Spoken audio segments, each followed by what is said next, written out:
Price Lord brothers, praise Lord sisters. Brothers sisters, இன்னைக்கு நம்ம தேவனுடைய வசனத்தின் மூலியமாக நாம் அறிந்து கொள்ள போகிற காரியம் எதை குறித்து அப்படின்னு சொல்லி கேட்கும்போது,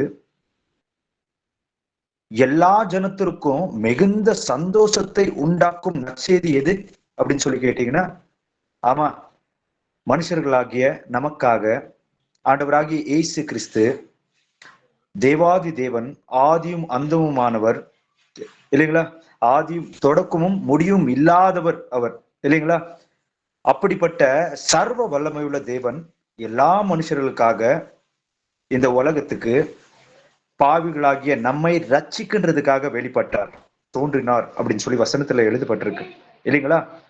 அப்படி என்றால் அநேக பேர் இன்று அவருடைய பிறப்பை தங்களுடைய சுயத்துக்காக பயன்படுத்துகின்றவர்களாக இருக்கிறார்கள்.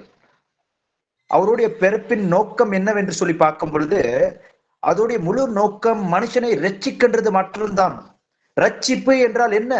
ரட்சிப்பு என்றால் இந்த உலகத்தின் பாவம் என்கிற ஓலையான சேற்றிலிருந்து அவர் நம்மை ரட்சித்து பரலோக ராஜ்யத்துக்கு நம்மை உகந்தவர்களாக, அவருடைய சாயலாக நம்மை மாற்றுகின்றதுக்காக, நமக்கும் அவருக்கும் இடைவெளியாக இருக்கின்ற அந்த அடிச்சவடுகளை தவிர்க்க அதை எடுத்து போடுகின்றதுக்காக அவரே தேவன் மாம்சத்தில் வெளிப்பட்டார் என்று சொல்லி 1 தீமோத்தி 3:16 எழுதப்பட்டிருக்கின்றது. அப்படி என்றால் தேவன் நமக்காக மாம்சத்தில் வெளிப்பட்டார். ஆம், உண்மையானது. ஆனால் அவருடைய பிறப்பின் காரணம் என்கிறது மிக மிக அவசியமான ஒன்று. காரணம் எனக்கு அவசியம் இல்லை, அந்த நாள் எனக்கு அவசியமாக வேண்டும், அது எனக்கு தேவையாக இருக்கின்றது. ஏனென்றால் ஆடலும் பாடலும் கொண்டாட்டமும் இதோ பண்டிகையும் அது ஒரு சந்தோஷம் தானே. தேவனுடைய பிறப்பை நாங்கள் பண்டிகைகள் மூலியமாக, எங்களுடைய செலிப்ரேஷன் என்கின்ற இந்த கொண்டாட்டங்கள் மூலியமாக நாங்கள் தேவனுடைய பெயரை சாற்றுவோம் என்று சொல்லி அநேகர் என்று இப்படியான தங்களுடைய நோக்கங்களை வெளிப்படுத்துகின்றவர்களாக இருக்கிறார்கள். ஆனால் தேவனுடைய பிறப்பின் காரணமும் அதன் நோக்கமும் என்ன என்கிறது தான் மிக மிக அவசியமான ஒன்று. அதை இன்று கிறிஸ்தவ உலகம் மறந்து இருக்கின்றது. ஆனால் தேவதூதன் வெளிப்பட்டு இதோ அந்த மேய்ப்பர்களோடு பேசுகின்ற அந்த நாளில், அந்த நேரத்தில் அவர்களோடு பேசும் பொழுது என்ன சொல்லி சொன்னார் என்கிறது மிக மிக அவசியமான ஒரு விஷயம். அந்த வசனத்தை வாசிக்கலாம். லூக்கா 2:9-11. அவ்வேளையில் கர்த்தருடைய தூதன் அவர்களிடத்தில் வந்து நின்றான். கர்த்தருடைய மகிமை அவர்களை சுற்றிலும் பிரகாசித்தது. அவர்கள் மிகவும் பயந்தார்கள். தேவதூதன் அவர்களை நோக்கி, பயப்படாதிருங்கள், இதோ எல்லா ஜனத்துக்கும் மிகுந்த சந்தோஷத்தை உண்டாக்கும் நற்செய்தியை உங்களுக்கு அறிவிக்கிறேன். இன்று கர்த்தராகிய கிறிஸ்து என்னும் இரட்சகர் உங்களுக்கு தாவீதின் ஊரிலே பிறந்திருக்கிறார். ஆமென். ஆமேன். கர்த்தராகிய கிறிஸ்து என்னும் இரட்சகர் உங்களுக்கு தாவீதின் ஊரில் பிறந்திருக்கிறார் என்று சொல்லி வேதம் சொல்லுகிறது. அவரை தேவதூதன் அறிவிக்கும் பொழுது கர்த்தரால் அனுப்பப்பட்ட தேவதூதன் சொல்லுகிறார் கர்த்தராகிய கிறிஸ்து என்று சொல்லி. வேதாகமத்தில் 2 கர்த்தர்களை நாம் எந்த இடத்திலையும் பார்க்க இயலாது. ஆனால் வேதாகமத்தில் நாம் பார்க்கும் பொழுது உபாகமம் 6:4 சொல்லுகிறது, ஓ இஸ்ரேலே கேள், உன் தேவனாகிய கர்த்தர் ஒருவரே கர்த்தர் என்று சொல்லி எழுதப்பட்டிருக்கிறது. தேவன் ஒருபொழுதும் பொய் உரைக்கின்றவராக இருக்க மாட்டார். இல்லை என்றால் 3 நபர்கள், ஆம், இந்த 3 என்கின்ற இந்த திருத்துவத்துக்குள் அவர் இருக்கிறார் என்கின்ற மனித சொல்லின்படியாக அவர் இருக்கிறாரா என்று சொல்லி பார்க்கும் பொழுது இல்லை. நாம் பழைய உடன்படிக்கையில், ஓல்ட் டெஸ்டமெண்ட்ல, இதோ பழைய ஆகமங்களில் நாம் பார்க்கும் பொழுதும் தேவன் தன்னை அநேக இடங்களில் வெளிப்படுத்தி கொண்டிருக்கிறார். ஆனால் தன்னை வெளிப்படுத்தி கொள்ளும் பொழுது ஒரு மனசு சாயலிலும், ஒரு நெருப்பை போலவும், ஒரு இதோ அக்னியை போல, இதோ ஒரு முச்சரில் தோன்றுகின்றவரை போல, ஒரு சர்வசாதாரணமான ஒரு மனுஷனின் தோற்றத்தில் காணப்படுகின்ற ஒரு தேவதூதனை போல தேவன் தன்னை வெளிப்படுத்தி கொண்டு இருக்கிற அநேக இடங்களை குறித்து வேதாகமத்தில் குறிப்பாக பேசப்பட்டிருக்கு, எழுதப்பட்டிருக்கின்றது இல்லைங்களா. அந்த இடத்தில் பார்க்கும் பொழுது தேவன் தன்னை வெளிப்படுத்திக் கொள்ளும் பொழுது அவர் யாராக வந்திருக்கிறாரோ அந்த நபராகவே பேசுவார். கர்த்தரால் கூடாத காரியம் உண்டோ என்று சொல்லி சாராளோடு பேசும் பொழுது, என்னால் கூடாத காரியம் ஏதொன்று உண்டோ என்று சொல்லி பேசாமல், தான் வந்திருக்கும் பொழுது தன்னுடைய தெய்வத்துவத்திலிருந்து இறங்கி வரவில்லை. நான் இப்பொழுது ஒரு சர்வசாதாரணமான ஒரு தூதனாக ஒரு மாம்ச வடிவத்தில், ஒரு மாம்ச தோற்றத்தில் இந்த இடத்தில் வந்திருக்கிறேன், என் மகிமையை விற்று இப்பொழுது வந்திருக்கிறேன் என்கிறதை போலத்தான் தன்னுடைய தெய்வத்தன்மையை பிரித்து, தன்னுடைய மாம்சத்தன்மையை பிரித்து, தேவன் அந்த மாம்சத்தன்மையிலிருந்து பேசும் பொழுது அவர் முழுவதுமாக அனுப்பப்பட்டவரை போல பேசியிருக்கின்ற அநேக நிகழ்வுகளை நாம் வேதாகமத்தில் பழைய உடன்படிக்கைகளில் பார்க்க முடியும். அநேக பேர் இன்று பிதா என்னை அனுப்பி வைத்திருக்கிறார், அவருடைய சித்தத்தை செய்ய வந்தேன் என்றெல்லாம் யோவான் புத்தகத்தில் அங்கங்கே எழுதப்பட்டிருக்கிறது. அப்படி பார்க்கும் பொழுது உங்களுக்குத்தான் வேதாகம் தெரியாது என்று சொல்லுவார்கள். சொன்ன பின்பு சரி, இப்பொழுது எவ்வளவு தேவர்கள் இருக்கிறார்கள் என்று சொல்லுங்கள் என்றால் அவர்கள் சொல்லுவார்கள், அவருடைய விளக்கத்தில் சொல்லும் பொழுது பிதா இருக்கிறார், பிதா அனுப்பி வைத்தார் குமாரனை, குமாரன் இதோ போன பின்பு பரிசுத்த தூய ஆவியானவர் வந்தார் என்றெல்லாம் சொல்லுவார்கள். ஆனால் அவருடைய விளக்கத்தில் பார்க்கும் பொழுது 3 நபர்களை குறிப்பிட்டு பேசுவார்கள். ஆனால் கேட்டால் தேவன் ஒருவர் தான், அதில் மாற்று கருத்தே கிடையாது அப்படின்னு சொல்லுவாங்க. ஆனா இப்போ வாசிச்ச அந்த வசனத்துல பாக்குறோம் என்னன்னு சொல்லி, கர்த்தரால் அனுப்பப்பட்ட அந்த தூதன் இருக்கிறாரே, அந்த தூதரே சொல்றார் அவர் வேற யாரும் கிடையாது, அவர் தான் கர்த்தராகிய கிறிஸ்து என்று சொல்லி. அப்படி என்றால் கர்த்தராகிய கிறிஸ்துவே, ஆண்டவராகிய தேவன் பழைய உடன்படிக்கையில் தன்னை யெகோவாகிய தேவனாக தன்னை வெளிப்படுத்தி கொண்டிருக்கின்ற அந்த பிதாவாகிய தேவன். இது வேதாகம் ஏசாயா 9வது அதிகாரம் 6வது வசனத்தில் தெளிவாக பேசியிருக்கிறார். என்னவென்று சொல்லி, அவர் நித்திய பிதா, அந்த கன்னியின் வயிற்றில் பிறக்கின்ற அந்த குழந்தையின் பேர் நித்திய பிதா என்று சொல்லி. எவ்வளவு நித்திய பிதா என்று கிறிஸ்தவத்துக்குள், கிறிஸ்தவ மக்களுக்காகட்டும் எல்லா மனிதர்களுக்காகட்டும் ஒரே பிதா தான் இருக்கிறார் இல்லைங்களா? மாம்ச தன்மையில் இருந்து யோசித்தால் நிச்சயமாக மாம்ச ரீதியாக யோசித்து அதை புரிந்து கொள்ள ஒருவன் யோசிக்கும் பொழுது நிச்சயமாக அது புரியாது. கீழ்ப்படுதலோடு, அன்றியும் அவருக்கு கீழ்ப்படுத்து நடக்கிறவர்களுக்கு கொடுக்கப்பட்ட பரிசுத்த ஆவியினால் தான் அந்த வேத வசனத்துக்கு உண்டான விளக்கம் நமக்கு நன்றாக அறிந்து கொள்ள முடியும். சரி, இங்க ஆண்டவராகிய இயேசு கிறிஸ்து மாம்சத்தில் வெளிப்பட்டதுக்கு உண்டான காரணம், பிதாவாகிய தேவன் மாம்சத்தில் வெளிப்பட்டதுக்கு உண்டான அந்த காரணத்தை நாம் பார்க்க வேண்டும், அவருடைய நோக்கத்தை புரிந்து கொள்ள வேண்டும். 1 தீமோத்தேயு 1வது அதிகாரம் 15வது வசனத்தை வாசிக்கலாம். 1 தீமோத்தேயு 1வது அதிகாரம் 15வது வசனம். பாவிகளை ரட்சிக்க கிறிஸ்து இயேசு உலகத்தில் வந்தார் என்கிற வார்த்தை உண்மையும் எல்லா அங்கீகரிப்புக்கும் பாத்திரமுமானது. அவர்களில் பிரதான பாவி நான். ஆமென்.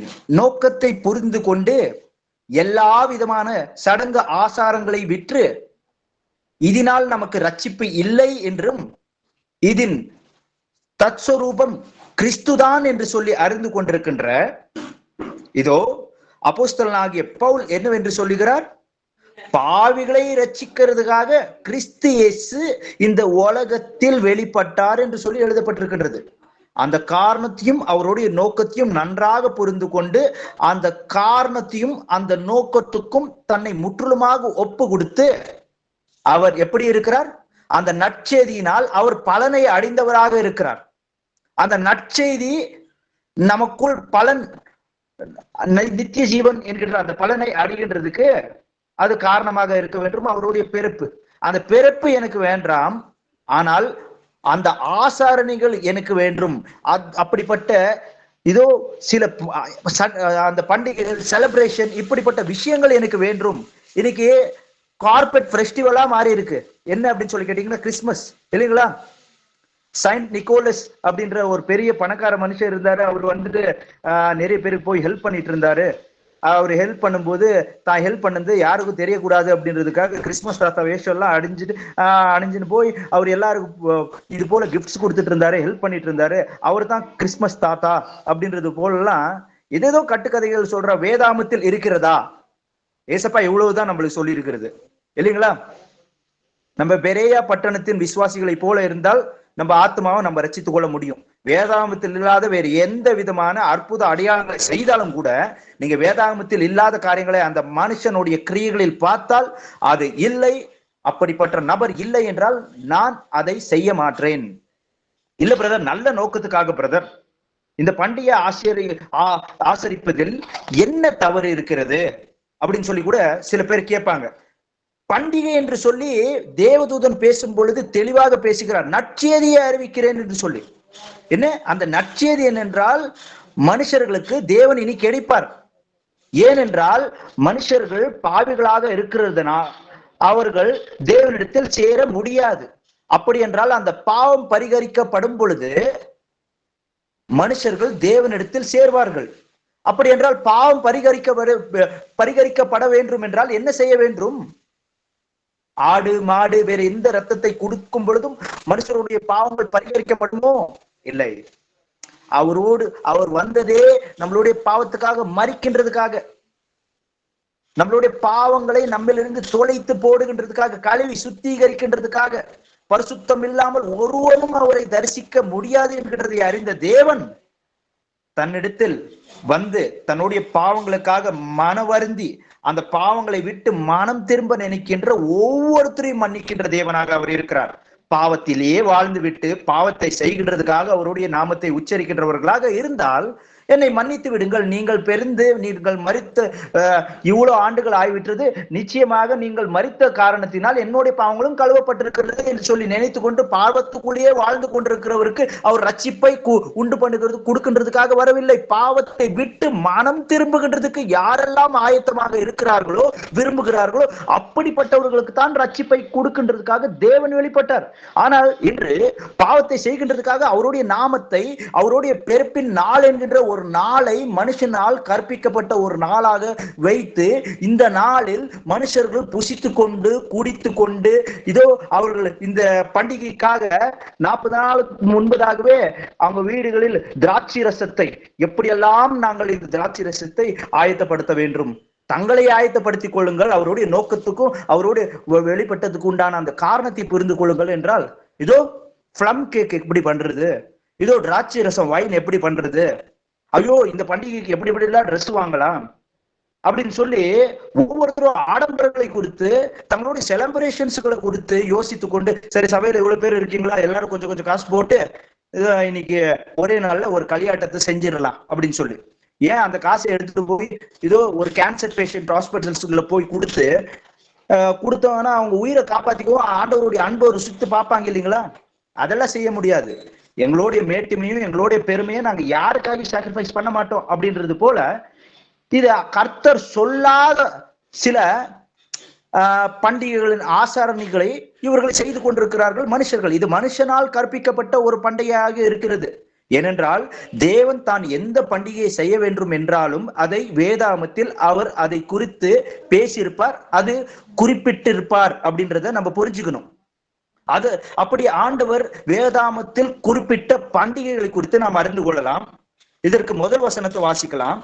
லேவியராகமம் 23வது அதிகாரம் 4-6 வசனத்தை வாசிங்க. லேவியராகமம் 23வது அதிகாரம் 4-6. முதலாம் மாதம் 14ஆம் தேதி அந்தி நேரமாகிய வேளையிலே கர்த்தரின் பஸ்கா பண்டிகையும், அந்த மாதம் 15ஆம் தேதியிலே கர்த்தருக்கு புளிப்பில்லாத அப்ப பண்டிகையுமாய் இருக்கும். 7 நாள் புளிப்பில்லாத அப்பங்களை புசிக்க வேண்டும். ஆமென். ஆமென். பாருங்களேன், கர்த்தரால் உண்டாகப்பட்ட பண்டிகைகளாக கருதப்படுகின்றது வேதாகமத்தின் அடிப்படையில். எது எது என்று சொல்லி பார்க்கும் பொழுது கர்த்தரால் உண்டாகப்பட்ட பண்டிகைகள் தான். மனுஷர்கள் இந்த பண்டிகைகளை, முக்கியமாக இஸ்ரேல் ஜனங்கள் இந்த பண்டிகைகளை ஆசாரிக்க வேண்டும் என்று சொல்லி தேவன் நியமித்திருக்கின்ற பண்டிகைகள் இந்த 7 பண்டிகைகள். அதில் முதலாம் பண்டிகை எது என்று சொல்லி பார்க்கும் பொழுது அது பஸ்கா பண்டிகை. பஸ்கா பண்டிகை எந்த காரணத்தினால் அந்த பண்டிகையை கொண்டாட வேண்டும் என்று சொல்லி தேவன் சொன்னார் என்று சொல்லி பார்க்கும் பொழுது, எகிப்திலிருந்து இஸ்ரேல் ஜனங்கள் அடிமைத்தனத்திலிருந்து தேவன் விடுத்த பின்பு அவர்கள் இதோ அவசரமாக அந்த இடத்திலிருந்து புறப்பட்டு போகும் பொழுது தங்களுடைய வீடுகளுக்குள் சங்கார தூதன் வந்து அவர்களை சங்கரிக்காமல் அந்த 10வது வாதையை எகிப்தில் அனுப்பி வைக்கும் பொழுது அந்த எகிப்தில் இருக்கின்ற அந்த எகிப்தியருடைய எல்லா தளிச்சன் பிள்ளைகளை சங்கரித்தார். ஆனால் இஸ்ரேல் ஜனங்கள் இருக்கிறார்களே, அந்த இஸ்ரேல் ஜனங்களுடைய வீட்டின் வாசலுக்கு இதோ ஆட்டுக்குட்டியின் ரத்தத்தை பூச வேண்டும். அந்த பூசி இருக்கிற அந்த ரத்தத்தை தேவதூதன், சங்கார தூதன் அவன் போகும் பொழுது அதை பார்த்து இஸ்ரேல் ஜனங்களுக்கு எந்த விதமான ஆபத்தையும் செய்யாமல் அந்த ரத்தம் பூசிடாத அந்த வீடுகளில் மரணங்கள் இருக்கும் என்று சொல்லி சொன்னார். அதை நினைவு கூறும்படியாக பஸ்கா என்கின்ற அந்த பண்டிகையை கொண்டாட வேண்டும். பஸ்கா என்கின்ற பண்டிகை இதோ 1ஆம் மாசம் 14வது நாளில் சாயந்தரம் முதல் அந்த பண்டிகை தொடங்கும். ஏனென்றால் நாட்கள் தொடங்குகின்றது வேதாமத்தின் அடிப்படையில் எப்பொழுது? சாயங்காலத்திலிருந்து, சாயங்காலம் 6 மணிலிருந்து மீண்டும் மறுநாள் சாயங்காலம் 6 மணி வரைக்கும் தான் ஒரு நாள், இல்லைங்களா? அப்படின்னா பஸ்கா என்கின்ற அந்த ஆட்டுக்குட்டி அடிக்கப்படுகின்ற அந்த நாள் 1 மாசம் 14வது நாளில் இந்த பஸ்கா என்கின்ற அந்த பண்டிகை கொண்டாடப்படும். அதுக்குண்டான காரணமும் இருக்கிறது. அந்த சங்கார தூதன் வந்து எகிப்தியர்கள் சங்கரிக்கும் பொழுது இஸ்ரேல் ஜனங்களுக்கு எந்த தீங்கையும் உண்டு பண்ணாதபடிக்கு அந்த ஆட்டுக்குட்டி ரத்தம் அவர்களை ரட்சித்தது அப்படின்னு சொல்லி நம்ம பார்க்கிறோம். இதை எப்பவும் அவங்க நினைவு கூற வேண்டும். ஒவ்வொரு ஆண்டும் அந்த 1 மாசம் 14வது நாளில் அவங்க வீடுகளில் அந்த 10வது நாளே ஆட்டுக்குட்டியை கொண்டு வந்து அவங்க வீட்டு வாசல்ல கட்டி வைத்து ஒரு 14வது நாள் வரைக்கும் வைத்து அதுக்கடுத்து அதை வந்துட்டு அவங்க வெட்டணுமா இருக்கும், இல்லைங்களா? அதுக்கடுத்து அந்த ரத்தத்தை எடுத்து அவங்க வந்துட்டு அவங்க இருக்கிற அந்த வீட்டில் வாசல்களில் பூசுகின்றது, அதை பூசிக்கிற முறைமை அது எல்லாமே எழுதப்பட்டிருக்கு. இது எதற்காக ஏசப்பா சொன்னாரு அப்படின்னு சொல்லி பார்த்தா, அவங்க பிள்ளைகளுக்கு நாங்க எப்படி இருந்தோம், நாங்க எகிப்துல இருந்தோம், இப்ப ஒரு ஆண்டு அங்கிருந்து அவங்க விடுதலையான பின்பு ஒரு 40 வருஷத்துக்கு அடுத்து அவங்க போய் கானான் தேசத்தை சுதந்திரத்துக்கிட்டாங்க அப்படின்னு சொல்லி வச்சுக்கலாம். அதுக்கடுத்து அவங்க பிள்ளைங்க கேட்கறாங்க, அதை அறியாத பிள்ளைங்க கேட்கும் போது அது எல்லாத்தையும் அவங்க சொல்லணும். நாங்க எப்படி இருந்தோம் தெரியுங்களா? அடிமைத்தனத்துல இருந்தோம். இந்த அடிமைத்தனத்துல இருக்கும்போது கர்த்தர் எங்களை உபாதித்த எகிப்தியர்களை 10 வாதையினால் அவர் இப்படியாக வாதித்து நம்மை அங்கிருந்து விடுவித்து ரட்சித்தார் அப்படின்றத அவங்களுக்கு தெரிவிக்கிறதுக்காக அவங்களுக்கு இந்த பண்டிகையை கர்த்தரே நியமித்தார் அப்படின்னு சொல்லி பார்க்கிறோம். பண்டிகைகள் என்கிறது கர்த்தரே நியமிக்கின்ற ஒன்று. மனுஷர்களாகிய நாம் கற்பித்துக் கொள்ளுகிறதுக்கோ நாம் நம்மளுடைய சுய விருப்ப ஆசையின்படியாக இது ஆண்டவராகிய இயேசு கிறிஸ்து அவர் குறிப்பிட்டிருக்கிற வேதாகமத்தில் இருக்கின்ற பண்டிகை இதோ என்கின்றது போல சான்றுகளே இல்லாமலும் ஆண்டவர் பிறந்தது உண்மைதான். அவர் பிறந்த காரணத்தினால்தான் நாம் இன்று இந்த இடத்தில் இருக்கிறோம். அநேக பாவத்தின் கரைகளிலிருந்து, ஓலையான சேற்றுகளிலிருந்து ஆண்டவர் நமக்கு விடுதலை கொடுத்து இன்று பழைய மனுஷன் என்கின்றவன் அவன் ஓலையான சேற்றாக இருந்தான் என்று புதிய மனுஷனாக நம்மை மாற்றி இருக்கிறார் என்கின்றது நம்ம வாழ்க்கையில் நாமே சத்திய சாட்சிகளாக இருக்கிறோம். எந்த மனுஷர்களாலையும் யாராலையும் மாற்ற முடியாத நம்மை ஆண்டவர் இன்று மாற்றி ஒரு புதிய மனுஷனாக மாற்றிருக்கிறார். அதற்கு சாட்சி ஆண்டவர் பிறந்தார் இந்த உலகத்தில். ஆனால் ஒரு சிருஷ்டிகர்த்தர் பிறந்து 2000 வருஷம் மட்டும் தான் ஆச்சா அப்படின்னு சொல்லி கேட்டீங்கன்னா கண்டிப்பா கிடையாது. ஆண்டவராகிய இயேசு கிறிஸ்து இந்த உலகத்தில் பிறந்து 2000 வருஷம் ஆச்சு அப்படின்னு சொல்லி நம்ம வந்துட்டு ஒரு புறஜாதி கிட்ட சொல்ல முடியுங்களா? அவங்க என்ன அப்படி என்றால் இதோ நாங்கள் நினைக்கின்ற, நாங்கள் வணங்குகின்ற எல்லா தேவர்களும் அதை காற்றிலும் பழமையான தேவர்களாக இருக்கிறார்கள் அப்படின்னு சொல்லி சொன்னா அப்ப என்ன நம்ம சொல்ல முடியும்? ஒரு காரியத்தை நாம் அறிந்து கொள்ள வேண்டும். கர்த்தர் எதை குறித்து அவர் பேசினாலும், எதை நியமிக்க வேண்டும் என்றாலும் அவர் எல்லாவற்றையும் குறித்து அவர் ஆலோசித்து அதை நிச்சயமாக இதை ஒரு ஆசரின்படி அவர்கள் ஆச்சரிக்க வேண்டும் என்கிறத தேவன் சொல்லுவார். ஆனா சொல்லவில்லை என்றால் நாம் நன்றாக புரிந்து கொள்ள வேண்டும், அந்த நாள் நமக்கு முக்கியமல்ல, நோக்கமும் காரணமும் தான் நமக்கு முக்கியம் என்று சொல்லி. 2வது பண்டிகையை நாம் பார்க்கும் பொழுது லேவியர் ஆகமத்தில் 23வது அதிகாரம் 6வது வசனத்தில் எழுதப்பட்டிருக்கிறது. வசனத்தை வாசிக்கிறது வேணா. அந்த 2வது பண்டிகை என்ன என்று சொல்லி பார்க்கும் பொழுது புளிப்பில்லாத அப்ப பண்டிகை அப்படின்னு சொல்லி நம்ம பார்க்கிறோம். புளிப்பில்லாத அப்ப பண்டிகை அப்படின்னு சொன்னா என்ன அப்படின்னு சொல்லி கேட்டீங்கன்னா, இஸ்ரேல் ஜனங்க அங்கிருந்து எகிப்திலிருந்து அந்த எகிப்து ராஜா அந்த எகிப்தில் இருக்கிற எல்லா தளிச்சம் பிள்ளைகளை சங்கார தூதனால கர்த்தர் முழுசா சங்கரித்த பின்பு அவர்களுக்குள்ள மிகுந்த பயம் உண்டானதுக்கு அடுத்து இஸ்ரேல் ஜனங்கள் ஃபர்ஸ்ட் இங்கிருந்து அனுப்பிடலாம் அப்படின்னு சொல்லி அவங்க எல்லாரும் ஃபர்ஸ்ட் வேக வேகமா நீங்க கிளம்புங்க அப்படின்னு சொல்லி சொல்லுவாங்க. வேக வேகமா அவங்க கிளம்பி போகும்போது அவங்க அப்பத்துக்கு அவங்க புளிய போடுறது மறந்துட்டாங்க. புளிப்பில்லாத அப்பம், அதனால அவங்க புளிப்பில்லாத அப்பத்தை தான் அன்னைக்கு நைட்டு சாப்பிட்டாங்க. கர்த்தர் சொன்னது போலவே அது எல்லாத்தையும் அவங்க வந்துட்டு ரிமெம்பர்ல வச்சுக்கிட்டோம். அத அவங்க பண்ணும்போது அவங்க பிள்ளைங்களுக்கு சொல்லணும். அது செய்யற ஒரு முறைமைகள் இருக்கு. அவங்க வீட்லயே அதை ப்ரிப்பேர் பண்ணும்போது கிச்சனுக்குள்ள போய் செருப்பு போட்டுன்னு ஒரு தடியை கையில வச்சுட்டு அவங்க போய் வேக வேகமா அதை செய்யணும். ஏமா எவ்வளவு அர்ஜென்டா நீ சமையல் செஞ்சுட்டு இருக்க அப்படின்னா, இன்னைக்கு பஸ்கா அப்பத்தை நம்ம புசிக்க போறப்பா, ஏதோ புளிப்பில்லாத அப்பத்தை நீ எப்போ அப்பத்தை செய்வியே, ஆனா வந்துட்டு இப்படி அவசரமா செய்ய மாட்டியே, இன்னைக்கு இப்படி செய்வோம். ஏன்னா அன்னைக்கு நம்மளோட முன்னோர்கள் இப்படி எல்லாம் கஷ்டப்பட்டுதான் இதை கடந்து வந்தாங்க. கர்த்தர் அவர்களை வழி நடத்தின விதம் இது கேட்ட உடனே அந்த பிள்ளைக்குள்ள விசுவாசம் உண்டாகும் இல்லைங்களா?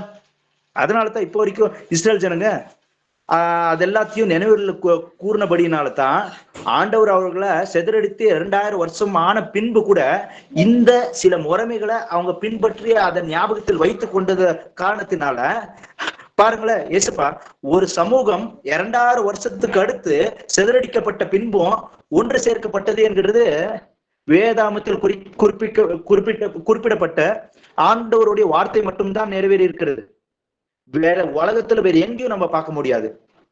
ஒரு ஜனாங்கம் போயிடுச்சுன்னா போயிடுச்சுதான், அது திருப்பி ஒன்று சேராது 2000 வருஷத்துக்கு அடுத்து. ஆண்டவருடைய வார்த்தை நேற்றும் இன்றும் என்றும் மாறாதது இல்லைங்களா? அவருடைய வார்த்தை அழியாது அப்படின்னு சொல்லி எழுதப்பட்டிருக்கு. அப்படியே நம்ம வேதாகமத்துல பார்க்கும் பொழுது லேவியராகமம் 23வது அதிகாரத்துல 9-10 வசனத்தில் நாம் பார்க்கும் பொழுது முதல் பலன்களின் பண்டிகை அப்படின்னு சொல்லி எழுதப்பட்டிருக்கு. முதல் பலன்களின் பண்டிகையில என்ன பண்ணுவாங்க அப்படின்னு சொல்லி பார்க்கும்போது,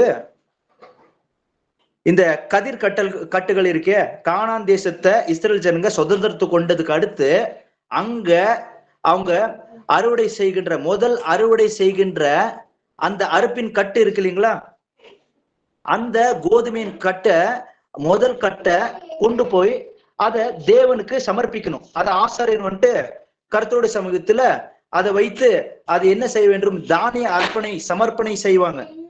அந்த ஒரு பண்டிகை அது எதற்காக அப்படின்னு சொல்லி கேட்டீங்கன்னா, தாங்க விளையாத, தாங்க நெடாத, தாங்க கட்டாத ஒரு தேசத்தை அவங்க சுதந்திரத்து கொண்டு கர்த்தர் அவர்களுக்கு இப்படியாக செய்தார் என்கிறத அவங்க ஞாபகத்தில் வைத்துக் கொள்ள வேண்டும். கேட்கும் பொழுது அவங்க பிள்ளைகளுக்கு அவங்க சொல்லுவாங்க, அந்த காரணத்திற்காகத்தான் கர்த்தர் இந்த பண்டிகையை நீங்க செய்ய வேண்டும் அப்படின்னு சொல்லி குறிப்பிட்டு சொல்லி இருந்தார். அதன்படியாக இந்த 3வது பண்டிகையும் கூட செய்து வந்தார்கள் அப்படின்னு சொல்லி நம்ம பார்க்கிறோம். இந்த பண்டிகையை அவங்க ஆசரிக்கும் பொழுது எப்படி ஆசரிப்பாங்க அப்படின்னு சொல்லி கேட்டீங்கன்னா, இந்த பஸ்கா 14வது நாள்ல அவங்க வந்துட்டு கொண்டாடுவாங்க. பஸ்கா ஆட்டுக்குட்டி வெட்டப்படுகின்ற அந்த நாள். அதுக்கடுத்து 15வது நாள்ல இருந்து அவங்க எப்படி புளிப்பில்லாத அந்த அப்பத்தை புசிப்பார்கள். அந்த புளிப்பில்லாத அப்பங்களை அவங்க 7 நாள் புசிக்கணும். அதுக்கடுத்து அதே வாரத்துல பஸ்கா பண்டிகை இருக்கிற அதே வாரத்துல வருகின்ற அந்த ஓய்வு நாளுக்கு அடுத்த நாளில் தான் இந்த முதல் பலன்கள் அப்படின்ற இந்த முதல் பலன்களை அவங்க என்ன பண்ணணும் அப்படின்னு சொல்லி கேட்டீங்கன்னா, கர்த்தருடைய சமூகத்துல ஆசிரியர் மூலமா அது தானிய சமர்ப்பணையா அவங்க கொடுக்கணும். அத இப்படியாகத்தான் முதல் பலன்களின் பண்டிகையை கொண்டாடுவாங்க. அதுக்கடுத்து 4வது பண்டிகை எந்த பண்டிகை அப்படின்னு சொல்லி கேட்டீங்கன்னா, அது பெந்திகோஸ்து பண்டிகை அப்படின்னு சொல்லி பாக்குறோம். இந்த முதல் பலன்களின் பண்டிகை ஆன மறுநாள்ல இருந்து சரியா 50 நாள் கணக்கிடணும். அங்கிருந்து 50வது நாள்ல பெந்தகோஸ்த நாளை கொண்டாடுவாங்க. அந்த பெந்தகோஸ்த நாள்ல என்ன பண்ணுவாங்கன்னா, இஸ்ரேல் ஜனங்களுக்கு ஏசப்பா அவங்க கையின் பிரயாசங்களை ஆசீர்வதித்து கொடுத்த எல்லா அறுவடையிலையும் ஆண்டவருக்கு அவங்க கொண்டு வந்து முதல் பலன்களை கொண்டு வந்து அந்த பெந்தகோஸ்து நாள்ல எல்லா கனிகளிலையும் அங்க கொண்டு வந்து ஆண்டவருக்கு சமர்ப்பிப்பாங்க. இது பெந்தகோஸ்து நாள் பண்டிகை. இதுக்குண்டான காரணமும் கூட கர்த்தர் அவர்களுடைய கையின் பிரயாசங்களை ஆசீர்வதித்து அதை அவர் சொன்னதுபடியாகவே கொடுத்தது. இதை எடுத்துக்கொண்டு போய் கர்த்தர் கொடுத்ததை கர்த்தருக்கு போய் சமர்ப்பிக்கிறது, அங்க இருக்கிற லேவியருக்கு அதில் பங்கு போய் சேருவது, எல்லா முறைமைகளையும் அவங்க புரிந்து கொள்ள வேண்டும் என்கிற காரணத்தினால் அந்த நோக்கத்துக்காக 5வது பண்டிகையை நாம் பார்க்கிறோம், எக்கால பண்டிகை அப்படின்னு சொல்லி. எக்கால பண்டிகையை குறித்து லேவியராகமம் 23வது அதிகாரம் 23 இருந்து 25வது வசனத்தில் எழுதப்பட்டிருக்கிறது. இந்த எக்கால பண்டிகை நாம் பார்க்கும் பொழுது இஸ்ரேல் ஜனங்களுடைய 7வது மாசம் முதல் நாளில் இந்த எக்கால பண்டிகை தொடங்கும். ஒரே நாள் தான் அந்த நாள், ஓய்வு நாள், சப்பத்து நாள். அந்த ஓய்வு நாள்ல அவங்க வந்துட்டு எக்காலத்தை ஊத வேண்டும். அது எக்கால பண்டிகை அப்படின்னு சொல்லி வேதாமத்தில் குறிப்பிட்டிருக்கிறார். எக்காலம் எப்பொழுதெல்லாம் ஊதினார்கள் அப்படின்னு சொல்லி பார்க்கும் பொழுது இஸ்ரேல் ஜனங்களை ஏசப்பா வந்துட்டு அந்த சீனாய் மலை மேல இறங்கி வரும் பொழுது அந்த ஜனங்க கிட்ட வரணும் வரக்கூடாது என்கின்ற எல்லாவற்றையும் அந்த எக்காலத்தை ஊதுகின்றதன் மூலியமாக தெரிவித்தார். எரிக்கோ கோட்டையை விளைவிக்கும் பொழுது கூட பார்க்கும் பொழுது அங்க அந்த கோட்டையை 7 முறை சுத்தின பின்பு அவங்க 7 முறை அந்த எக்காலத்தை ஊதினார்கள் அப்படின்னு சொல்லி நம்ம பார்க்கிறோம் இல்லைங்களா? அப்படின்னா இது எல்லாவற்றையும் அவங்க ஞாபகத்தில் வைத்துக் கொள்ள வேண்டும். கர்த்தர் எப்படியெல்லாம் அவர்களை வழிநடத்தி கொண்டு வந்தார்கள் என்று சொல்லி சும்மாங்காட்டி செலிப்ரேஷன் அப்படின்றதுக்காக அதை அவர் பண்டிகையை நியமிக்கவே இல்லை. அதுக்குண்டான காரணமும் நோக்கமும் இருக்கும். நோக்கம் என்ன என்கிறது இதுக்கு அடுத்து நம்ம அறிந்து கொள்ளலாம், காரணத்தை புரிந்து கொள்ளலாம். இதுக்கடுத்து நாம் பார்க்கும் பொழுது 6வது பண்டிகை. 6வது பண்டிகை எந்த பண்டிகை அப்படின்னா பாவ நிவர்த்தி நாள் அப்படின்னு சொல்லி. பாவ நிவர்த்தி நாள் என்றால் அவர்களுடைய பாவங்கள் பரிகரிக்கும்படியாக ஆசாரியன் அவர்களுக்காக கர்த்தருடைய சமூகத்தில் வேண்டுவான். அந்த இஸ்ரேல் ஜனங்கள் எல்லாருமே அந்த ஒரு நாள் விடுமுறை நாளாக இருக்கும், சபத்து நாள். அன்று அவர்கள் வந்துட்டு கர்த்தருடைய சமூகத்துல உபவாசம் பண்ணி ஜபிச்சு தங்களுடைய பாவங்களை அறிக்கை செய்து ஆண்டவர்கிட்ட மனஸ்தாபத்தோட பாவங்களை அறிக்கை செய்து மன்னிப்பு கேட்கணும். இந்த காரணத்துக்காகத்தான் இந்த பாவ நிவர்த்தி நாள் என்கின்ற பண்டிகையை கர்த்தர் நியமித்தார். இதுவும் கூட இஸ்ரேல் ஜனங்களுடைய 7வது மாசம் 10வது நாளில் கொண்டாட வேண்டிய பண்டிகையாக இருக்கிறது. 7வது பண்டிகை எது அப்படின்னு சொல்லி பாத்தீங்கன்னா கூடார பண்டிகை. இந்த கூடார பண்டிகையும் நம்ம பார்க்கும்போது இஸ்ரேல் ஜனங்க எகிப்திலிருந்து ஆண்டவர் அவர்களை விடுவித்து வழிநடத்தி கொண்டு வரும் பொழுது அவர்கள் கூடாரங்களில் தான் வாசித்தார்கள் அப்படின்னு சொல்லி பார்க்கிறோம். 40 ஆண்டும் அவர்கள் கூடாரங்களில் தான் வாசித்தார்கள். அப்படி என்றால் கூடாரங்களில் இருக்கும் பொழுதும் கர்த்தர் அவரை எப்படியெல்லாம் கவனித்து பார்த்தார் அப்படின்றத அவங்களுடைய பிள்ளைகளுக்கும் அவர்களுடைய பிள்ளைகளின் பிள்ளைகளுக்கும் தெரிவிக்கும்படியாகத்தான் கர்த்தர் எல்லா பண்டிகைகளையும் அவர்களுக்கு கற்பித்து கொடுத்தார். இந்த காரணம், இது நோக்கம் என்ன என்கிறத அறிஞ்சுக்கணும். இந்த 7 பண்டிகைகளும் கர்த்தருக்குள் நிறைவேறி இருக்கிறது. இது ஒரு நிழலை போலவும் இந்த எல்லா பண்டிகையும் அவரே மனுஷகுமாரனாக வெளிப்பட்டு இந்த பண்டிகைகள் எல்லாம் நிறைவேற்ற போகிறார் அப்படின்றதையும் கூட அந்த பண்டிகைகள் மூலியமாக ஆண்டவர் தெரிவித்து அவருடைய நோக்கத்தை புரிந்து கொள்ளும்படியாக உதவி செய்திருக்கிறார். அதை ஆதி அப்போஸ்தலர்களும் சீஷர்களும் நன்றாக அறிந்து கொண்டது நிமித்தமாக மாம்சீக ரீதியாக இந்த பண்டிகையை இனிமேல் நாம் அனுசரிக்க வேண்டாம், ஆவிக்குரிய முறையில் இந்த பண்டிகைகளை நாம் அனுசரிக்க வேண்டும் என்று சொல்லி நன்றாக அறிந்து கொண்டார்கள். அப்படி என்றால் கர்த்தரால் நியமிக்கப்பட்ட பண்டிகைகளை அவர்கள் எப்படி அனுசரித்தார்கள், இதை எப்படி ஆவிக்குரிய முறையில் எடுத்துக்கொண்டார்கள் என்றதுக்கு முதல் பண்டிகையாகிய பஸ்கா பண்டிகையை அவர்கள் எப்படியாக அவர்கள் அனுசரித்தார்கள் அப்படின்னு சொல்லி பார்க்கலாம். 1 கொரிந்தியர் 5வது அதிகாரம் 7வது வசனம். 1 கொரிந்தியர் 5வது அதிகாரம் 7வது வசனம். ஆகையால் நீங்கள் புளிப்பில்லாதவர்களாய் இருக்கிறபடியே புதிதாய் பிசைந்த மாவாய் இருக்கும்படிக்கு பழைய புளித்த மாவை புறம்பே கடித்து போடுங்கள். ஏனெனில் நம்முடைய பஸ்காவாகிய கிறிஸ்து நமக்காக பலியிடப்பட்டிருக்கிறாரே. ஆமென். ஆமென். ஆண்டவராகிய இயேசு கிறிஸ்து யாரா இருக்கிறாரா? நமக்காக அவர் தான் பஸ்கா ஆட்டுக்குட்டியாக நமக்காக மரித்திருக்கிறார் இல்லைங்களா? அப்படி என்றால் பஸ்கா நாளில் ஆண்டவராகிய இயேசு கிறிஸ்து மரிக்கின்றதன் மூலியமாக அவர் தான் அந்த பஸ்கா ஆட்டுக்குட்டி. அன்று சங்கார தூதனால் ரட்சிக்கப்படுகின்றதுக்காக வெட்டப்பட்ட அந்த ஆட்டுக்குட்டி இருக்கிறதே, அது சர்வசாதாரணமான ஒரு பசுவாக இருக்கிறது. அது வெறும் ஒரு ஆட்டுக்குட்டி என்கின்றது. ஆனால் இங்க தேவாதி தேவனே நமக்காக இந்த உலகத்தில் மாம்சத்தில் வெளிப்பட்டு நமக்காக மாம்சம் ரத்தம் போட்டு கொண்டவராக வந்து நம்மை பாவத்திலிருந்து ரட்சிக்கின்றதுக்காக அவரே ஆட்டுக்குட்டி ஆனவராக, பஸ்காவின் ஆட்டுக்குட்டி அவராக நம்மை பாவத்திலிருந்து மீட்டு ரட்சித்தார் அப்படின்னு சொல்லி நம்ம பார்க்கிறோம் இல்லைங்களா? அப்படின்னா பஸ்கா என்கிற அந்த பண்டிகையை ஆண்டவராகிய இயேசு கிறிஸ்து அவர் நியமித்த அவருடைய காரணத்தை வெளிப்படுத்தியதன்படியாகவே அதன் நோக்கத்தையும் தெரிவித்திருக்கிறார். இதை சீஷர்கள் நன்றாக புரிந்து கொண்டார்கள். அப்படி என்றால் பஸ்கா ஆட்டுக்குட்டி நமக்காக அடிக்கப்பட்டது. இது ஒரே முறை அடிக்கப்பட்டதின் காரணத்தினால் நாம் ஒவ்வொரு ஆண்டும் பஸ்கா பண்டிகை கொண்டாட வேண்டிய அவசியம் இல்லை. கர்த்தருடைய பந்தியின் நேரங்களில் நாம் கர்த்தருடைய மரணத்தை நினைவில் கூறுவோம். அதுக்குண்டான காரணம் என்ன? என் பாவத்தின் நிமித்தமாக, என்னுடைய அக்கிரமத்தின் நிமித்தமாக என்கிறதை நினைவில் கூறுவோம் இல்லைங்களா? சரி, இரண்டாவது பண்டிகைக்கும் கூட கர்த்தர் நிறைவேற்றி இருக்கிறார். அந்த ஒரு வசனத்தையும் வாசிக்கலாம். 1 கொரிந்தியர் 5வது அதிகாரம் 7-8 வசனத்தை வாசிக்கலாம். 7-8 வசனம் அதே அதிகாரத்தில். ஆகையால் நீங்கள் புளிப்பில்லாதவர்களாய் இருக்கிறபடியே புதிதாய் பிசைந்த மாவாய் இருக்கும்படிக்கு பழைய புளித்த மாவை புறம்பே கழித்து போடுங்கள். ஏனெனில் நம்முடைய பஸ்காவாகிய கிறிஸ்து நமக்காக பலியிடப்பட்டிருக்கிறாரே. ஆதலால் பழைய புளித்த மாவோட அல்ல, துர்கணம் பொல்லாப்பு என்னும் புளித்த மாவோடும் அல்ல, துப்புரவு உண்மை என்னும் புளிப்பில்லாத அப்பத்தோட பண்டிகையை ஆசரிக்க கடவோம். ஆமென். நாம் பண்டிகையை ஆசரித்து கொண்டிருக்கிறோம் என்று சொல்லி வேத வசனத்தில் எழுதப்பட்டிருக்கிறது. நாம் ஒரு நாளை குறிப்பிட்டு இது பண்டிகை நாள் என்கிறதை போல மனுஷனால் கற்பிக்கப்பட்ட ஒரு பண்டிகையாக, நியமிக்கப்பட்ட ஒரு பண்டிகையாக நாம் அனுசரிக்கிறது கர்த்தருக்கு முன்பதாக உகந்ததல்ல. நாம் ஒவ்வொரு நாளும் கர்த்தருக்கு இது பண்டிகை நாள் தான் என்பதை தெரிவிக்கிறது. எப்படி என்றால், இதோ புளிப்பில்லாத அந்த அப்பத்தை நாம் புசிக்க கடுவோம்.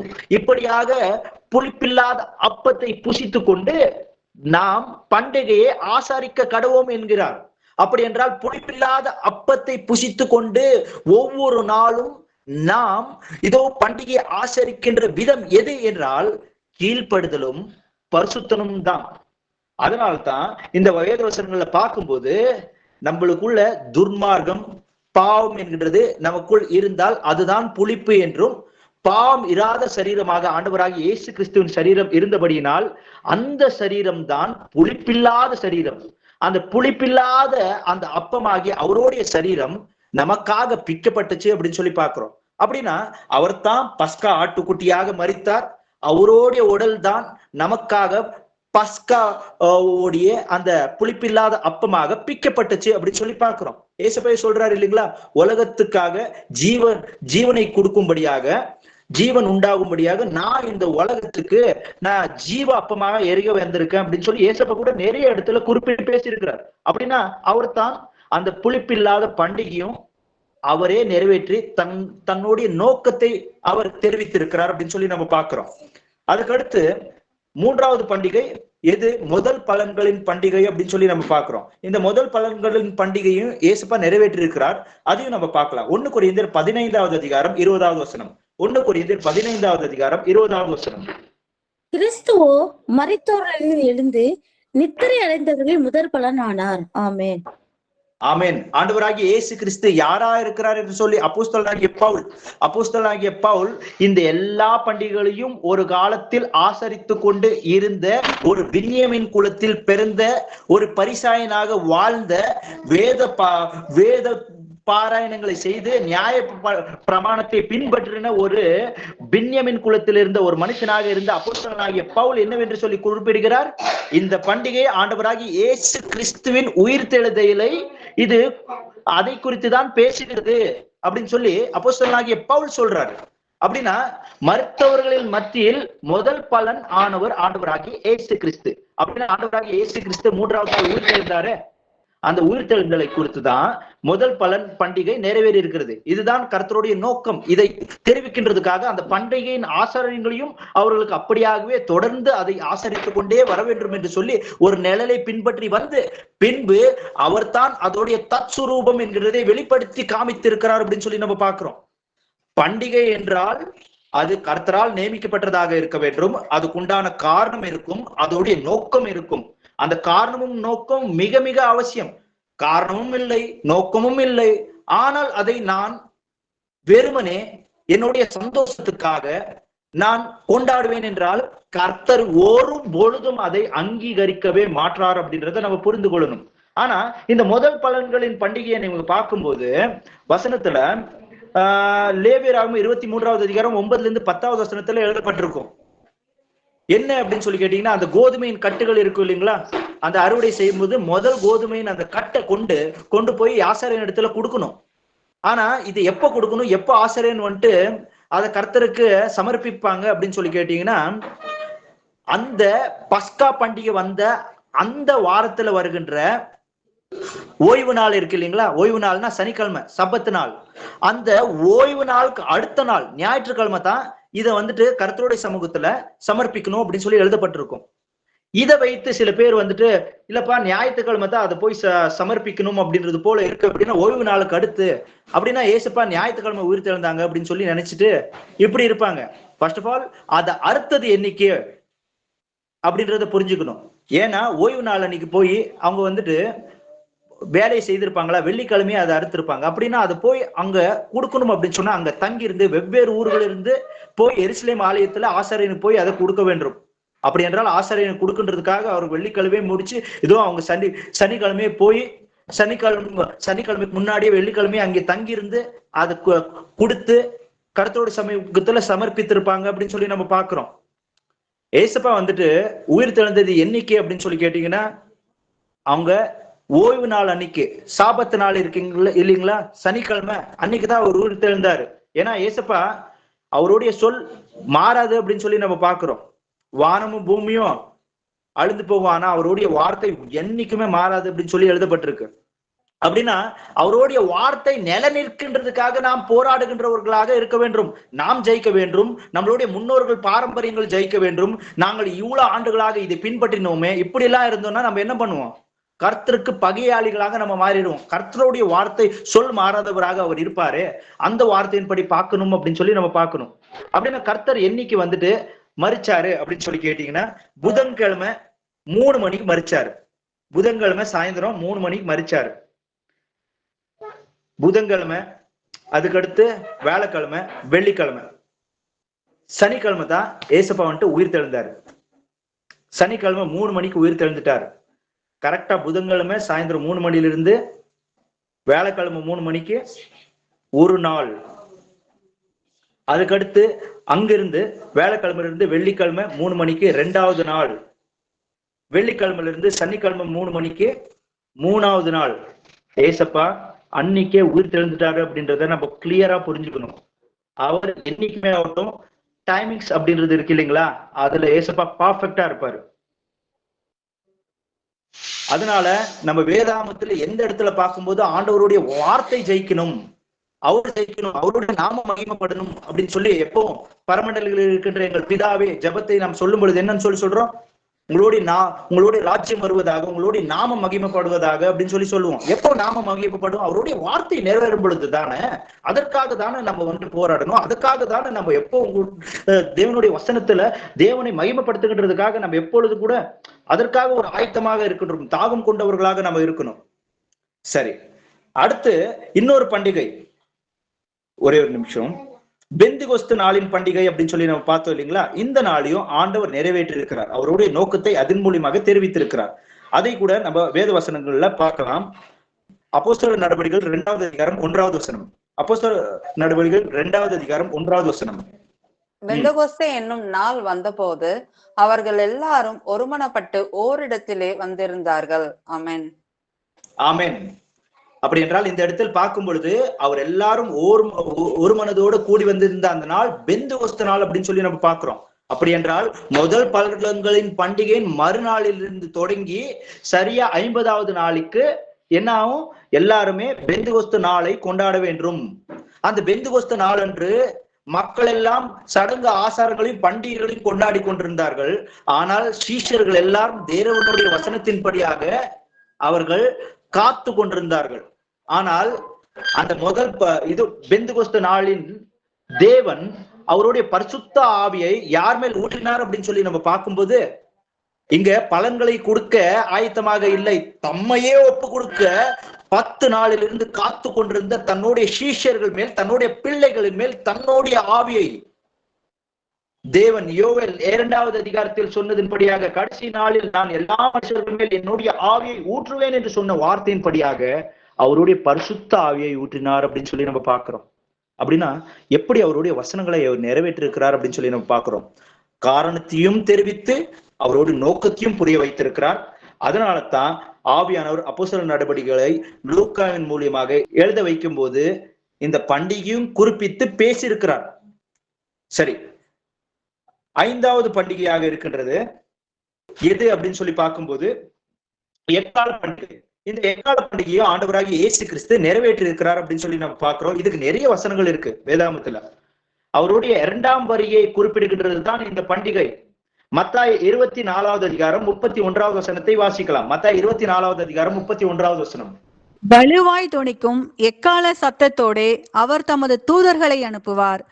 அவர்கள் அவரால் தெரிந்து கொள்ளப்பட்டவர்களை வானத்தின் ஒரு முனை முதற்கொண்டு மறுமுனை மட்டும் 4 திசைகளிலும் இருந்து கூட்டி சேர்ப்பார்கள்.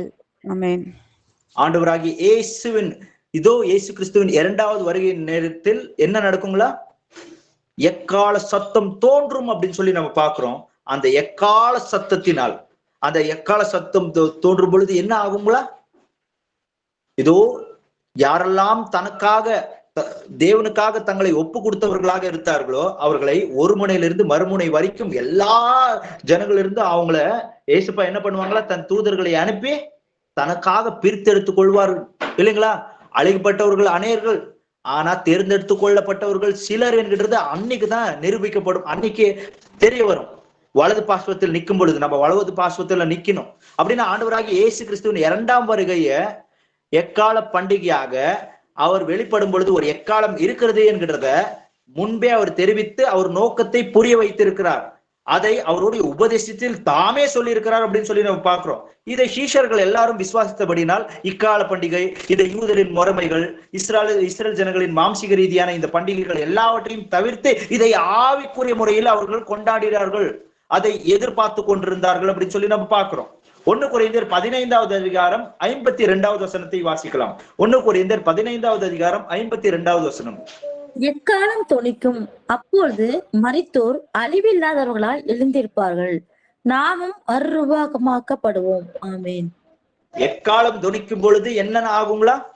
நாம் இதே உடலில் இருந்தால் இந்த உடலின் மேல் கர்த்தருடைய மகிமையை தரித்து கொண்டு அவரை எதிர்கொள்கின்றதுக்காக நாம் போவோம். இதோ இந்த உடலில் இருக்கும் பொழுதே நித்திரை அடைந்தவர்களாக நாம் இருந்தால் நாம் கர்த்தரோடு கூட வருவோம் அப்படின்னு சொல்லி கூட எழுதப்பட்டிருக்கின்றது. அப்படி என்றால் ஆண்டவராகிய இயேசு கிறிஸ்துவின் 2வது வருகையை தெரிவிக்கின்றது தான் எக்கால பண்டிகை என்கிறது.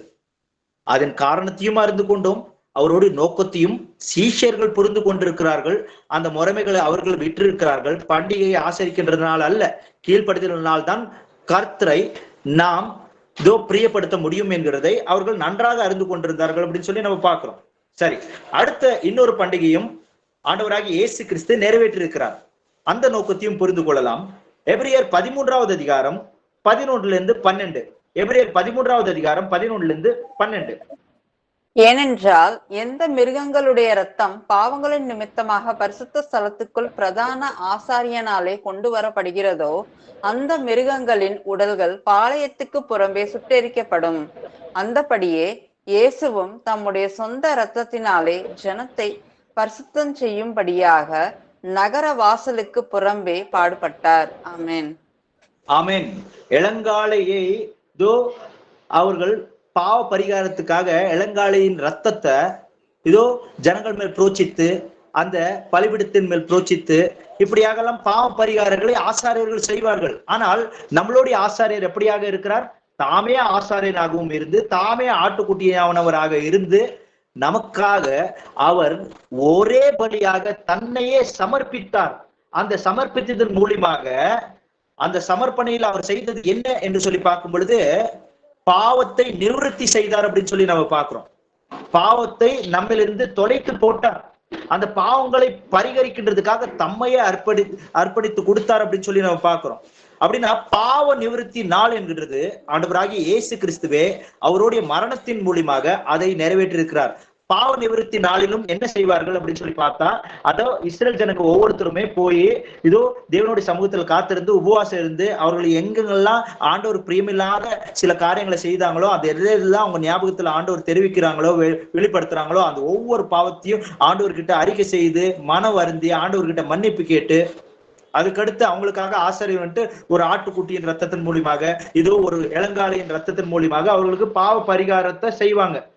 அப்படியா பாவ பரிகாரத்தை யார் செய்திருக்கிறார் நமக்காக அப்படின்னு சொல்லி பார்க்கும்போது ஆண்டவராகிய இயேசு கிறிஸ்து தான் அப்படின்னு சொல்லி வசனத்துல எழுதப்பட்டிருக்கு. இன்னும் தெளிவா எழுதப்பட்டிருக்கிற வசனம் எது அப்படின்னு சொல்லி கேட்டீங்கன்னா, இன்னொரு வசனம் இருக்கு. ஜெகரியா 12வது அதிகாரம் 10வது வசனம். ஜெகரியா 12வது அதிகாரம் 10வது வசனம். நான் தாவீது குடும்பத்தாரின் மேலும் எருசலேம் குடிகளின் மேலும் கிருபையின் ஆவியையும் விண்ணப்பங்களின் ஆவியையும் ஊற்றுவேன். அப்பொழுது அவர்கள் தாங்கள் குத்தின என்னை நோக்கி பார்த்து, ஒருவன் தன் ஒரே பேரானவனுக்காக புலம்புகிறது போல எனக்காக புலம்பி, ஒருவன் தன் தலைச்சன் பிள்ளைக்காக துக்கிக்கிறது போல எனக்காக மனங்கசந்து துக்கிப்பார்கள். ஆமென். ஆமென். என்னங்களா, இது கூட நிறைவேற வேண்டிய பண்டிகை. என்ன அந்த பண்டிகை அப்படின்னு சொல்லி கேட்டீங்கன்னா, பாவ நிவர்த்தி நாள் அப்படின்ற அந்த பண்டிகை இருக்கு இல்லைங்களா? அந்த பண்டிகை எப்பொழுது நிறைவேறும் அப்படின்னு சொல்லி பார்த்தா, ஆண்டவராகிய இயேசு கிறிஸ்து அவருடைய 2வது வருகையில் வரும் பொழுது இஸ்ரேல் ஜனங்கள் தங்களுடைய பாவங்களுக்காக வந்து ஆண்டவரிடத்தில் மன்னிப்பை பெற்றுக்கொள்வார்கள்.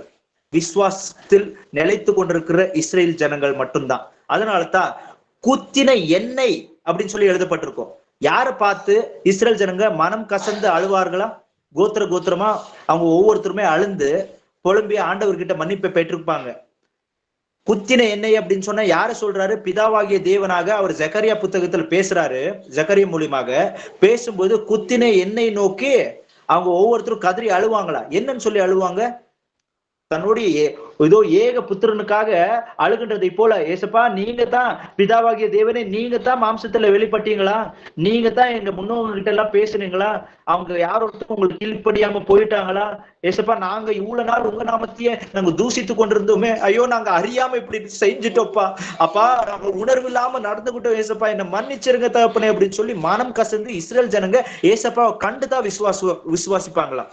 இஸ்ரேல் ஜனங்கள்ல பெரும்பாலான கூட்டம் ஆண்டவராகிய இயேசு கிறிஸ்துவ கண்கள்னால கண்டு பிதாவாகிய தேவனுக்கு விரோதமா நாங்க நடந்துட்டோம் அப்படின்னு சொல்லி மனம் கசந்து அழுந்து மனஸ்தாபத்தோட ஆண்டவர்கிட்ட மன்னிப்பு கேட்பாங்க. ஏசப்பாவும் அவங்கள மன்னிப்பாரு. அதுதான் பாவ நிவர்த்தி நாள். இது எப்ப நிறைவேறும் அப்படின்னு சொல்லி கேட்டீங்கன்னா, ஆண்டவராகிய இயேசு கிறிஸ்துவின் 2ஆம் வருகைக்கு அடுத்து தான் இது நிறைவேறும். பெந்தெகோஸ்து நாள் என்கின்ற அந்த 4வது பண்டிகை வரைக்கும் ஆண்டவர் இந்த பண்டிகைகளை நிறைவேற்றி விட்டார். ஆனால் எக்கால பண்டிகை என்கின்ற அவருடைய 2ஆம் வருகை, 6வது பண்டிகை ஆகிய பாவ நிவர்த்தி நாள், இதெல்லாம் ஆண்டவர் நிறைவேற்ற வேண்டிய பண்டிகையாக இருக்கிறது. இது நிறைவேறும் அவருடைய 2ஆம் வருகையில் அப்படின்றத நம்ம மறக்க கூடாது. 7வது பண்டிகை எது? கூடார பண்டிகை. இந்த கூடார பண்டிகை கூட நிறைவேறும். ஆண்டவராகிய இயேசு கிறிஸ்து அவருடைய 2வது வருகையில் வந்ததுக்கு அடுத்து இந்த பண்டிகையும் அவர் நிறைவேற்ற போகிறார். அது எந்த வசனத்தின் அடிப்படையில் அப்படின்னு கேட்டீங்கன்னா, ரெவலேஷன் வெளிப்படுத்தல் 7வது அதிகாரம் 15வது வசனத்தை வாசிங்க. வெளிப்படுத்தல் 7வது அதிகாரம் 15வது வசனம். ஆனபடியால் இவர்கள் தேவனுடைய சிங்காசனத்திற்கு முன்பாக இருந்து இரவும் பகலும் அவருடைய ஆலயத்தில் அவரை சேவிக்கிறார்கள். சிங்காசனத்தின் மேல் வீற்றிருக்கிறவர் இவர்களுக்குள்ளே வாசமாய் இருப்பார். ஆமேன். ஆமேன். என்னங்களா? சிங்காசனத்தில் வீற்றிருக்கிறவர் யாருக்குள் யாரோடு வாசமா இருப்பார் அப்படின்னு சொல்லி கேட்டீங்கன்னா, நம்மோடு கூட வாசமா இருப்பார். அவர் தான் கூடாரமாக நம்மை ஆக்கிரமித்து கொண்டு அவரோடு செற்றையின் மறைவில் நம்மை மறைத்து கொண்டு அவரே நமக்கு கூடாரமாக இருப்பார் அப்படின்னு சொல்லி வேத வசனம் தெரிவிக்கிறது. அப்படி என்றால் அவருடைய வருகைக்கு பின்பு நாம் ஒரு அடைக்கலத்துக்காக ஒரு வீடோ ஒரு கூடாரமோ நமக்கு அவசியம் இல்லை. ஒரு சூரிய வெளிச்சமோ ஒரு சந்திரன் வெளிச்சமோ நமக்கு அவசியம் இல்லை. ஆண்டவராகிய இயேசு கிறிஸ்துவே நமக்கு வெளிச்சமாகவும் கூடாரமாகவும் இருப்பார் என்று சொல்லி வேதாகம் சொல்லுகிறது. இந்த பண்டிகையும் அவருடைய 2ஆம் வருகைக்கு அடுத்து நமக்குள் நிறைவேற போகிறது அப்படின்றத நம்ம மறக்க கூடாது. அவர் இந்த பண்டிகையின் காரணம் பழைய உடன்படிக்கையில் அவர்கள் பின்படும் பொழுது அவர்கள் கூடாரங்களில் வாசித்து வந்தார்கள். கர்த்தர் அவர்களை வழிநடத்தின விதங்களை அவருடைய பிள்ளைகளுக்கும் பிள்ளைகளின் பிள்ளைகளுக்கும் சொல்லுகின்றதுக்காக ஆண்டவர் அதை தெரிவித்து பின்படும்படியாக சொன்னார். ஆனா அதுக்கு அடுத்து சீஷர்கள் இதை ஆவிக்குரிய முறையில் பின்பற்றி நடந்தார்கள். ஆண்டவர் அவர்களுக்கு தெரிவித்ததன்படியாக ஆண்டவரை ஆவிக்குரிய முறையில் அறிந்து கொள்ளுகின்றதுக்கு தம்மை முற்றிலுமாக ஒப்பு கொடுத்தார்கள். அப்படி என்றால் பண்டிகை என்கிறது கர்த்தரால் நியமிக்கப்படுகின்றதாக இருக்கும். அதற்கு ஒரு காரணம் இருக்கும், நோக்கம் இருக்கும். காரணமும் நோக்கமும் எனக்கு அவசியம் இல்லை. ஆனால் இந்த பண்டிகை என்னுடைய இதோ கொண்டாட்டத்துக்காக வேண்டும் என்று சொல்லி நான் நினைத்து கொண்டு நான் ஆசரிக்கின்றதுக்கு இதை ஒரு பண்டிகையாக நான் சேர்ப்பேன் என்றால் கர்த்தர் என்ன செய்வார் என்கிறதை வேதாகமத்தின் வசனத்தின் அடிப்படையில் நாம் பார்க்கலாம். உபாகமம் 12வது அதிகாரம் 32வது வசனம். உபாகமம் 12வது அதிகாரம் 32வது வசனம். நான் உனக்கு விதிக்கிற யாவையும் செய்யும்படி கவனமாய் இரு. நீ அதனோடே ஒன்றும் கூட்டவும் வேண்டாம், அதில் ஒன்றும் குறைக்கவும் வேண்டாம். ஆமென்.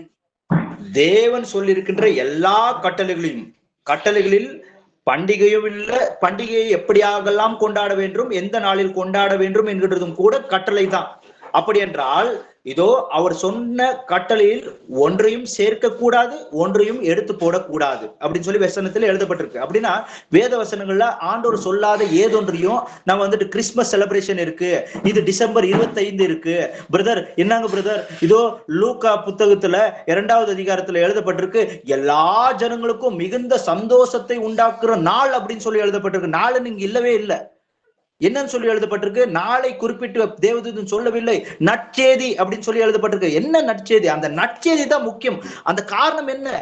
பிதாவாகி தேவனே இந்த உலகத்துக்கு இறங்கி வந்ததுக்கு உண்டான காரணம் என்ன? பாவங்களை நம்மிலிருந்து முற்றிலுமாக கழுவி சுத்திகரிக்கின்றதுக்காக, தாமே மறிக்கின்றதுக்காக இறங்கி வந்திருக்கிறார்.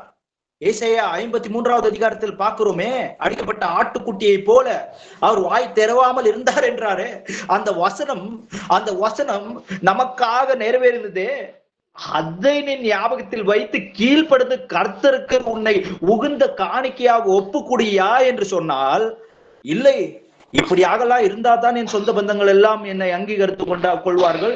இப்படி நான் பண்டிகை கொண்டாடுகின்றதன் மூலமாக நான் அநேகருக்கு ஆண்டவரை அறிவிக்கிறேன், தெரிவிக்கிறேன். ஆதலால் தான் நான் என் வீட்டில் இதோ ஆண்டவருடைய சிலைகளை வைத்து இப்படியாக சில காரியங்கள் எல்லாத்தையும் தெரிவித்து சொந்த பந்தம், பக்கத்தில் இருக்கின்ற ஒற்றார்கள், உறவினர்கள், அவர்கள் எல்லாரையும் அழைத்து பாருங்கள் என்று சொல்லி அவர்களுக்கு அந்த நாள் நான் பிரியாணியும் கேக்கோ கொடுத்துட்டு ஏதோ ஆண்டவருடைய பொருந்ததுக்கு உண்டான அந்த காரணத்தை இதன் மூலியமா நான் தெரிவிக்கிறேன் அப்படின்னா, அதுக்காக நான் இப்படி எல்லாம் பண்ணலாமா? சிலையை வைக்கலாம், அதுக்கடுத்து வைனை வந்துட்டு இது பண்ணலாம், எப்படி வேணாலும் நடந்துக்கலாங்களா? கிடையாது. அதுக்கு இந்த நாளே எதுக்கு தேவை? கர்த்தர் சொல்லியிருப்பாரு. பண்டிகை பாருங்க, கர்த்தரால் நியமிக்கப்பட்ட பண்டிகைகள்ல எது பண்ணணும், எதற்காக பண்ணணும், அதன் காரணம் என்ன, நோக்கம் என்ன, எல்லாத்தையும் ஆண்டவர் தெரிவித்திருக்கிறார். காரணம் நோக்கத்தை பிடிச்சுக்கணும். காரணத்தை நோக்கத்தை பிடிக்காம இல்ல இசப்பாய் உங்களுக்கு தெரியாது, இது இப்படி இந்த பண்டிகையை நான் பயன்படுத்தி நான் எல்லாருக்கும் போய் உங்களை குறிச்சு அறிவிச்சிருவேன், நானு இல்ல 4 பேருக்கு நல்ல சாப்பாடு போட்டுருவேன் நானு, இந்த நாள் தான் அதுக்கு அவசியமா? அப்படி நான் பண்ணா என்ன ஆகும் அப்படின்னு சொல்லி கேட்டீங்கன்னா, வேதாமத்துல எழுதப்பட்டிருக்கு. ஜக்கரியா அவருடைய அந்த ஆசாரிய வகுப்பை அவர் வகிக்கின்றதுக்கு அந்த குறிப்பிட்ட ஒரு நாள் இருக்கு இல்லைங்களா? அந்த நாள் அவருக்கு குறிப்பிட்ட அந்த ஒரு ஆசாரிய முறைமை இருக்கு இல்லைங்களா? அந்த முறைமை எந்த மாதத்தில் வந்தது, எந்த வாரத்தில் வந்தது என்கிறது வேதாகமத்துல நம்ம தேடி பார்க்கணும். தேடி பார்க்கும்போது அது டிசம்பர் 25 கிடையாது அப்படின்றது புரிய வந்துடும். ஏன் பிரதர், அவருக்கும் இதுக்கும் என்ன சம்பந்தம், அவருடைய இயேசுவோட பிறப்புக்கும் இதுக்கும் என்ன சம்பந்தம் அப்படின்னு சொல்லிங்கன்னா, யோவான் ஸ்நானிகனுக்கும் ஆண்டவராகி இயேசு கிறிஸ்து இந்த மாம்சத்தில் வெளிப்படும் பொழுது அவருக்கும் இயேசப்பாக்கும் 3 மாசம்தான் 6 மாசம்தான் டிஃபரன்ஸ். 6 மாசம்னா யோவான் ஸ்நானிகன் 6 மாசம் பெரியவரா இருப்பாங்க. எப்படின்னா எலிசபெத்துக்கு 6 மாசம் இருக்கும்போது தான் தேவதூதன் வந்து மரியாள் கிட்ட பேசினாங்க அப்படின்னு சொல்லி பாக்குறோம். அதை நம்ம மேட்ச் பண்ணி பார்க்கும்போது கூட கிளியரா புரிஞ்சுக்க முடியும். நம்மளுக்கு அந்த டேட் டிசம்பர் கிடையாது அப்படின்றத கிளியராவே காமிச்சிருவாங்க. நோக்கத்தை காரணத்தை புரிஞ்சுக்காம இல்ல அந்த டேட்டையும் சொல்லிருங்க வேணா, அந்த டேட் தெரியும். சகோதரர்களுக்கு அந்த டேட்டை வெளிப்படுத்தியிருக்காங்க, அது எல்லாத்தையும் நம்ம அறிந்து கொண்டோம். ஏசுப்பா இத அவருடைய பிள்ளைகளுக்கு, அவருடைய சீஷர்களுக்கு எல்லாவற்றையும் அவங்க ஓமையா பேசாம அது எல்லாத்தையும் விளக்கத்தை சொல்லிடுவாரு இல்லைங்களா? அது போல அந்த டேட்டையும் தெரிவிச்சு கொடுத்திருக்கிறாரு. ஆனா அது சொன்னாலும் அதையும் ஒரு ஆசாரித்து போல அது வந்துட்டு ஒரு பண்டிகை கொண்டாட்டத்து போல அது கொண்டு போயிடக்கூடாதுன்றதுக்காக இதை தெரிவிக்க கூடாதுன்னு சொல்லி ஆவியானவர் வெளிப்படுத்தி இருக்கிற காரணத்தினால அது சொல்ல மாட்டோம், சொல்லல. அப்படின்னா ஆண்டவர் சொல்லாத ஏதொன்றையும் ஒன்று கூட்டக்கூடாது, ஒன்றை எடுத்து போடக்கூடாது. ரோமர் 7வது அதிகாரம் 4வது வசனத்தை வாசிங்க. ரோமர் 7வது அதிகாரம் 4வது வசனம். அப்படி போல என் சகோதரரே, நீங்கள் மரித்தோரிலிருந்து எழுந்த கிறிஸ்து என்னும் வேறொருவருடையவர்களாகி தேவனுக்கு கனி கொடுக்கும்படி கிறிஸ்துவின் சரீரத்தினாலே நியாயப்பிரமாணத்துக்கு மரித்தவர்களானீர்கள். ஆமென். அப்போஸ்தலனாகிய பவுலே சொல்றாரு என்னன்னு சொல்லி, பின்யமின் குலத்தில் பிறந்த பவுல் சொல்றாரு, நாம் நியாயப்பிரமாணத்துக்கு மறுத்து விட்டோம் அப்படின்னு சொல்லி. நியாயப்பிரமாணத்துக்கு மறுத்து விட்டோம் அப்படின்னு சொன்னா இதோ அந்த யூத முறைமையின்படியாக ஆசரிக்கின்ற அந்த பண்டிகைகளாகிய அந்த மாம்சீக ரீதியாக பின்பட வேண்டிய இதோ அந்த 7 பண்டிகைகளும் கூட நாம் ஆவிக்குரிய முறையில் நாம் பின்படுகின்றவர்களாக இருக்கிறபடியினால் நாம் கிறிஸ்துவோட நியாய பிரமாணத்துக்கு மறுத்து இருக்கிறோம் அப்படின்னு சொல்றாரு. அப்படின்னா நம்ம அந்த யூத முறைமையின்படி அந்த 7 பண்டிகையும் கூட மாம்சீக ரீதியா நம்ம கொண்டாடணுமா அப்படின்னா ஆவிக்குரிய முறையில நம்ம கொண்டாடணும். சரி, ஆவிக்குரிய முறை எப்படி அப்படின்றத வேதாகமத்தின் வசனத்தின் மூலியமாக நம்ம நன்றா அறிந்து கொண்டோம். இதே அதிகாரத்துல 6வது வசனத்தை வாசிங்க. இதே அதிகாரத்துல 6வது வசனம். இப்பொழுதே நாம் பழமையான எழுத்தின்படி அல்ல, புதுமையான ஆவியின்படி ஊழியம் செய்யத்தக்கதாக நம்மை கட்டியிருந்த நியாய பிரமாணத்துக்கு நாம் மரித்தவர்களாகி அதினின்று விடுதலையாக்கப்பட்டிருக்கிறோம். ஆமேன். ஆமேன். நியாய பிரமாணத்திலிருந்து விடுதலையாக்கப்பட்டிருக்கிறோம் அப்படின்னு சொல்லி எழுதப்பட்டிருக்கிறது. அப்படி என்றால் நிச்சயமா நியாய பிரமாணத்தின் முறைமையின்படி இந்த அதிகாரங்கள் இருக்கிறது, இந்த கட்டளைகள், இந்த பண்டிகைகள் இருக்கிறது என்கிறது பின்பட வேண்டிய அவசியம் இல்லை. அதை ஆவிக்குரிய முறையின்படியாக ஆண்டவர் மாத்திருக்கிறார். ரோமர் 10வது அதிகாரம் 4வது வசனத்தை வாசிக்கலாம். 10வது அதிகாரம் 4வது வசனம். விசுவாசிக்கிற எவனுக்கும் நீதி உண்டாகும்படியாக கிறிஸ்து நியாய பிரமாணத்தின் முடிவாய் இருக்கிறார். ஆமென்.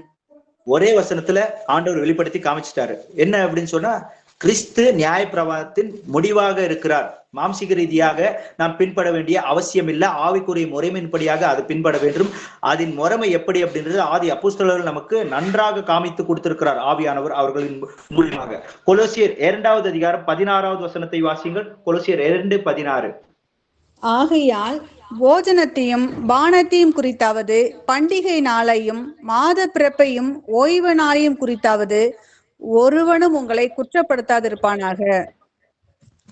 ஆமென். பாருங்களேன், ஓய்வு நாளை குறித்து, பண்டிகை நாளை குறித்து, மாத பிறப்பை குறித்து இதோ உங்களுக்கு யாரும் உங்களை குற்றப்படுத்தாதபடிக்கு எச்சரிக்கையா இருங்கள். யார் குற்றப்படுத்துவாங்க அப்படின்னு சொல்லி கேட்டீங்கன்னா, ஆண்டவர் எதை அவர் எடுத்து போட்டாரோ மீண்டும் அதை நாம் கட்டினால் நாம் குற்றவாளிகளாக காணப்படுவோம் கர்த்தருக்கு முன்பதாக. குற்றப்படாதிருங்கள் அப்படின்னு சொன்னா என்ன? குற்றவாளிகளாக நாம் தீர்க்கப்படுகின்றதுக்கு நாமே காரணமாக இருப்போம். நாம் ஆசரிக்கின்ற சில முறைமைகளை பின்படும் பொழுது நாம் அந்த முறைமைகளை பார்க்கின்றது வேண்டாம். அப்படி இல்லை பிரதர், இந்த செலிப்ரேஷன் இது எல்லாத்து மூலியமா கூட ரசிக்கப்பட்டவங்க கூட இருப்பாங்க அப்படின்றது போல சிலையை பார்த்து இது யாரு அப்படின்னு சொல்லி கேட்டாங்க, இது இயேசு உங்களுக்காக மரிச்சது அப்படின்னு சொல்லி சிலையை வச்சவனும் காரணத்தை சொல்லுவான் இல்லைங்களா? அப்படி தெரிவிக்கலன்னா யாருக்கு பார்த்து தெரிஞ்சிருக்கும் ஏசப்பா அப்படின்னு சொல்லி சொல்லுவாங்க. ஏசப்பா இதை வைத்து இப்படி பண்ணு அப்படின்னு சொல்லி சொல்லல. ஏசப்பாவை தெரிவிக்க வேண்டியது என்னோட நடக்கையின் மூலியமா நான் காமிக்கலாம். சுவிசேஷத்தை அறிவிக்கின்றதுக்கு நிறைய வகைகள் இருக்கு. ஆண்டவர் நமக்கு உதவி செய்வார், ஞானத்தை கொடுத்திருக்கிறார். ஆதி அப்போஸ்தலர்கள் ஒவ்வொருத்தரும் எப்படிலாம் ஆண்டவர் அறிவிச்சிருக்கிறாங்க அப்படின்னு சொல்லி வேத வசனங்களை நம்ம பாக்குறோம் இல்லைங்களா? சரி, இன்னொரு வசனத்தை வாசிக்கலாம். 1 யோவான் 3வது அதிகாரம் 5வது வசனம். 1 யோவான் 3வது அதிகாரம் 5வது வசனம். அவர் நம்முடைய பாவங்களை சுமந்து தீர்க்க வெளிப்பட்டார் என்று அறிவீர்கள், அவரிடத்தில் பாவம் இல்லை. அவர் நம்மளுடைய பாவங்களை போக்குன்றதுக்காக வெளிப்பட்டார். இதுதான் அவருடைய நோக்கமும் காரணமும் இல்லைங்களா? இந்த காரணமும் அவருடைய நோக்கத்தை புரிஞ்சுட்டு அந்த நோக்கத்துக்கு ஏற்றதுபடி நம்மளை ஒப்பு கொடுத்துடணும். அப்பதான் அவருடைய பெருப்புக்கு நம்ம மதிப்பு கொடுக்குறோம் அப்படின்ற அர்த்தம். இன்னைக்கு என்னப்பா டிசம்பர் 25 உங்க வீட்டுல கலர் பேப்பர் எதுவுமே ஒட்டல, பலூன்ஸ் கட்டல, என்னப்பா இருக்கு இன்னைக்கு? பிள்ளைங்களுக்கு எதுவும் நீங்க புது துணி வாங்கி கொடுக்கல, என்னப்பா இதோ இப்படி இருக்கிறீங்களே அப்படின்னு சொல்ல யாருன்னா கேட்டா ரொம்ப வருத்தமா இருக்குங்களா? வருத்தப்படுறதுக்கு ஒண்ணுமே கிடையாது. அவங்க வேணா வருத்தப்படட்டும். அடுத்த இந்த மாசம் சொல்லுவாங்க ஹாப்பி கிறிஸ்மஸ்ன்னு சொல்லி. அவன் ஏதோ சொல்லிட்டு இருக்கான்ப்பா, அவனுக்கு ஹாப்பி கிறிஸ்மஸ்லாம் எதுவும் சொல்றது வேணான்னு சொல்லி சொந்தக்காரங்களே 2வது வருஷமும் இன்னைக்கு 10 பேர் விஷ் பண்ண இடத்துல நாளைக்கு அடுத்த வருஷம் 3 பேரா மாறுவாங்க. அந்த 3 பேரும் அடுத்த வருஷத்துல இருக்காம போவாங்க. அவங்க யாருமே விஷ் பண்ண மாட்டாங்க. இல்லப்பா அந்த ஆள் ஏதோ ஏசப்பா டிசம்பர்ல பொறுக்கல, வேற ஏதோ விஷயங்களை சொல்லிட்டு இருக்கிறான் அப்படின்னு சொல்லி அதை அது ஏசப்பா எப்படின்னா அவங்களுக்கு புரிந்து கொள்ளும்படியாக ஏசப்பா உதவி செய்வார். சரிங்களா? மத்தேயு 1வது அதிகாரம் 21வது வசனத்திலையும் நம்ம பார்க்கும்போது மனுஷர்களை பாவத்திலிருந்து ரட்சிக்கிறதுக்காகத்தான் ஏசப்பா வந்தார் அப்படின்னு சொல்லி எழுதப்பட்டிருக்கு. அந்த வசனத்தை வாசிக்கலாம். மத்தேயு 1வது அதிகாரம் 21வது வசனம். அவள் ஒரு குமாரனை பெறுவாள், அவருக்கு இயேசு என்று பெயரிடுவாயாக, ஏனெனில் அவர் தமது ஜனங்களின் பாவங்களை நீக்கி அவர்களை ரட்சிப்பார் என்றான். ஆமென். ஆமென். ஏசப்பாக்கு இயேசு என்கிற அந்த பேர் எதற்காக வைக்க வேண்டும் என்று சொல்லுகிறாரா?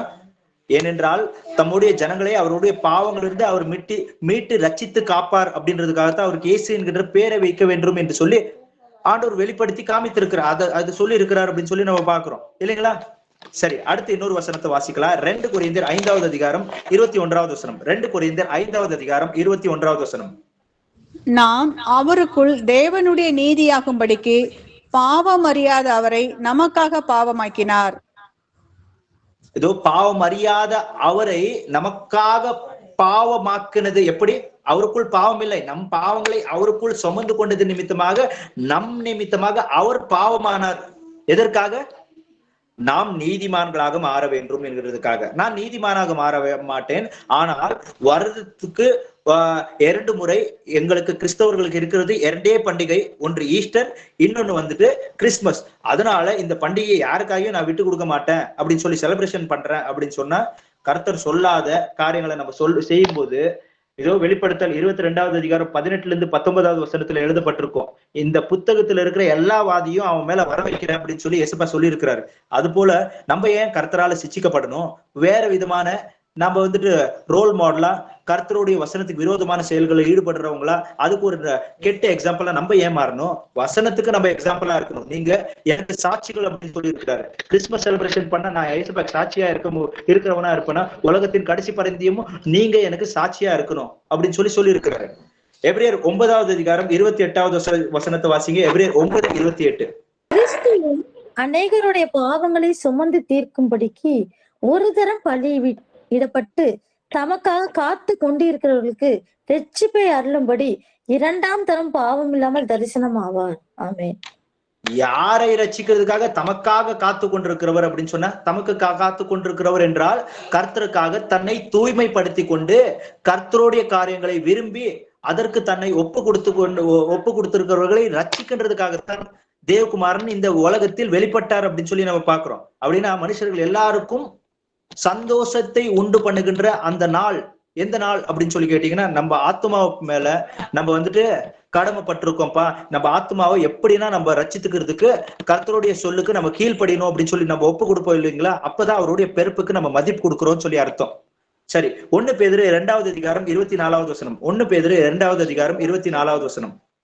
நாம் பாவங்களுக்கு செத்து நீதிக்கு பிழைக்கும்படிக்கு அவர் தாமே தமது சரீரத்திலே நம்முடைய பாவங்களை சிலுவையின் மேல் சுமந்தார். அவருடைய தழும்புகளால் குணமானீர்கள். ஆமென். நாம் பாவத்துக்கு செத்து நீதிக்கு பிழைக்கும்படியாகத்தான் அவர் நமக்காக மரித்து நம்மளுடைய பாவங்களை அவருடைய சரீரத்துல அவர் சுமந்து கொண்டு தீர்த்தார் அப்படின்னு சொல்லி நம்ம பாக்குறோம். பாவத்துக்கு மரித்து நீதிக்கு பிழைக்கணும், அதுதான் அவருடைய நோக்கம். அந்த நோக்கத்துக்கு நம்மளை ஒப்பு கொடுத்து அதன்படியாக நீதிக்கு பிழைக்கின்றவர்களாக நம்ம மாறணும். அதுதான் உண்மையான பண்டிகை. அதனாலதான் நம்ம அப்போவே 1 கொரிந்தியர் 5வது அதிகாரத்துல பார்த்தோம். புளிப்பில்லாத அப்பத்தை நாம் புசித்து நாம் வந்துட்டு பண்டிகை கொண்டாடுவோம் அப்படின்னு சொல்லி. ஒவ்வொரு நாள் கீழ்படினா அந்தந்த நாளும் உங்களுக்கு பண்டிகை தான். ஏன் பண்டிகை அப்படின்னு சொல்லி கேட்டீங்கன்னா, தான் இன்னைக்கு ஆபீஸ்ல போனஸ் கொடுத்துட்டாங்க அப்படின்னு சொன்னா, அன்னைக்கு ஒரு குறிப்பிட்ட ஒரு நாளாக இல்லைன்னாலும் நம்ம அது ஒரு பெரிய செலிப்ரேஷன் போல இருக்கும் நம்மளுக்கு, இல்லைங்களா? அப்படிதான் இன்னைக்கு நம்ம எதெல்லாம் கீழ்ப்படிஞ்சு ஒவ்வொரு நாளும் நாங்க நடக்கிறோமோ, பரிசுத்த ஆவியினால் நடத்தப்படுறோமோ, அந்த ஒவ்வொரு கீழ்ப்படுதல் தான் உங்களுக்கு செலிப்ரேஷன் அப்படின்றாரு ஆண்டவர். சரி, இன்னொரு வசனத்தையும் நம்ம வாசிக்கலாம். 2 கொரிந்தியர் 5:16. 2 கொரிந்தியர் 5:16. ஆகையால் இது முதற்கொண்டு நாங்கள் ஒருவனையும் மாம்சத்தின்படி அறியோம். நாங்கள் கிறிஸ்துவையும் மாம்சத்தின்படி அறிந்திருந்தாலும் இனி ஒருபோதும் அவரை மாமிசத்தின்படி அறியோம். ஆமென். அப்போஸ்தலனாகிய பவுல் சொல்றாரு, கிறிஸ்துவை நாங்கள் மாம்சத்தின்படி அறிந்திருந்தாலும் இனிமே மாம்சத்தின்படி அறியும், ஆவிக்குரிய முறையில் நாங்கள் அறிந்து கொள்ளுகிறோம் அப்படின்னு சொல்லி வெளிப்படுத்துறாரு. அதன் மூலியமாக என்ன அப்படின்னு சொல்லி கேட்டீங்கன்னா, ஏசப்பா யாரு அப்படின்னு சொல்லி அப்போஸ்தலனாகிய பவுலுக்கு தெரியும் அப்படின்னு சொல்லி கேட்டீங்கன்னா, ஏசப்பா வந்துட்டு யூதா குலத்துல, தாம் இஸ்ரேல் குலத்துல, இவர் வந்துட்டு பென்யமீன் குலம் அப்படின்னா இவர் வந்துட்டு யூதா குலம், இல்லைங்களா? அப்படின்னா அவர் எங்க பிறந்தார், எந்த இடத்துல பிறந்தார், எல்லாமே தெரியும், இல்லைங்களா? ஏசப்பா எப்படி இருக்கிறாரு அப்படின்றது ஒரு ஓவியக்காரனை உட்கார வைத்து அவர் சொல்ல வரைஞ்சிருக்கலாம். ஆனா எதையும் மாம்சீக ரீதியா நாங்க புரிஞ்சுக்கிட்டு அந்த டேட்டை குறிப்பிட்டு இப்படிலாம் செலிப்ரேஷன் பண்ணணும் அப்படின்றது போல நாங்க மாம்சீக ரீதியா இனிமே கிறிஸ்துவை அறிந்து கொள்ள போறது கிடையாது. மாம்சீக ரீதியா நாங்க அறிந்துக்க மாட்டோம். நாங்க ஆவிக்குரிய முறையின்படியாக நாங்க கிறிஸ்துவை புரிந்து கொள்ள போகிறோம், அறிந்து கொள்ள போகிறோம் அப்படின்னு சொல்லி அப்போஸ்தலனாகிய பவுல் சொல்றாரு. என்ன இது ஆவிக்குரிய முறையின்படியாக புரிந்து கொள்வது, மாம்சீக ரீதியாக புரிந்து கொள்வது? மாம்சிக ரீதியாக புரிந்து கொள்வது என்றால் அவர் போட்டிருந்த ட்ரெஸ், அவர் இருந்த ஊரு, அவர் ஞானஸ்தானத்தை எடுத்த இடம், இதோ இது வந்துட்டு பரிசுத்தமான இந்த ஹோலி லேண்ட் அப்படின்ற எருசலேம் மண்ணு, இந்த மண்ணு, அதுக்கடுத்து வந்துட்டு இது யோர்தான் நதி இருக்கே, அந்த யோர்தான் நதியிலிருந்து கொண்டு வந்த தண்ணி, இது போலெல்லாம் சொல்லிட்டு நம்ம இதனால தூய்மைப்படுவோம் அப்படின்னு நினைச்சிட்டு மாம்சிக ரீதியா கர்த்தரை அறிந்து கொள்ளுகிறதுக்கு முயற்சி செய்கின்றவர்கள் எல்லாருமே கைவிடப்படுகின்றவர்களாக இருப்பாங்க. நம்ம மாம்சிக ரீதியா ஆண்டவரை அறிஞ்சிக்க கூடாது. ஆவிக்குரிய முறையின்படியாக நாம் கர்த்தரை அறிந்து கொள்ள வேண்டும். அந்த மறுமை எப்படி அப்படின்றதுக்கு வசனத்தை வாசிக்கலாம். 1 யோவான் 2வது அதிகாரம் 3வது வசனம். 1 யோவான் 2வது அதிகாரம் 3வது வசனம்.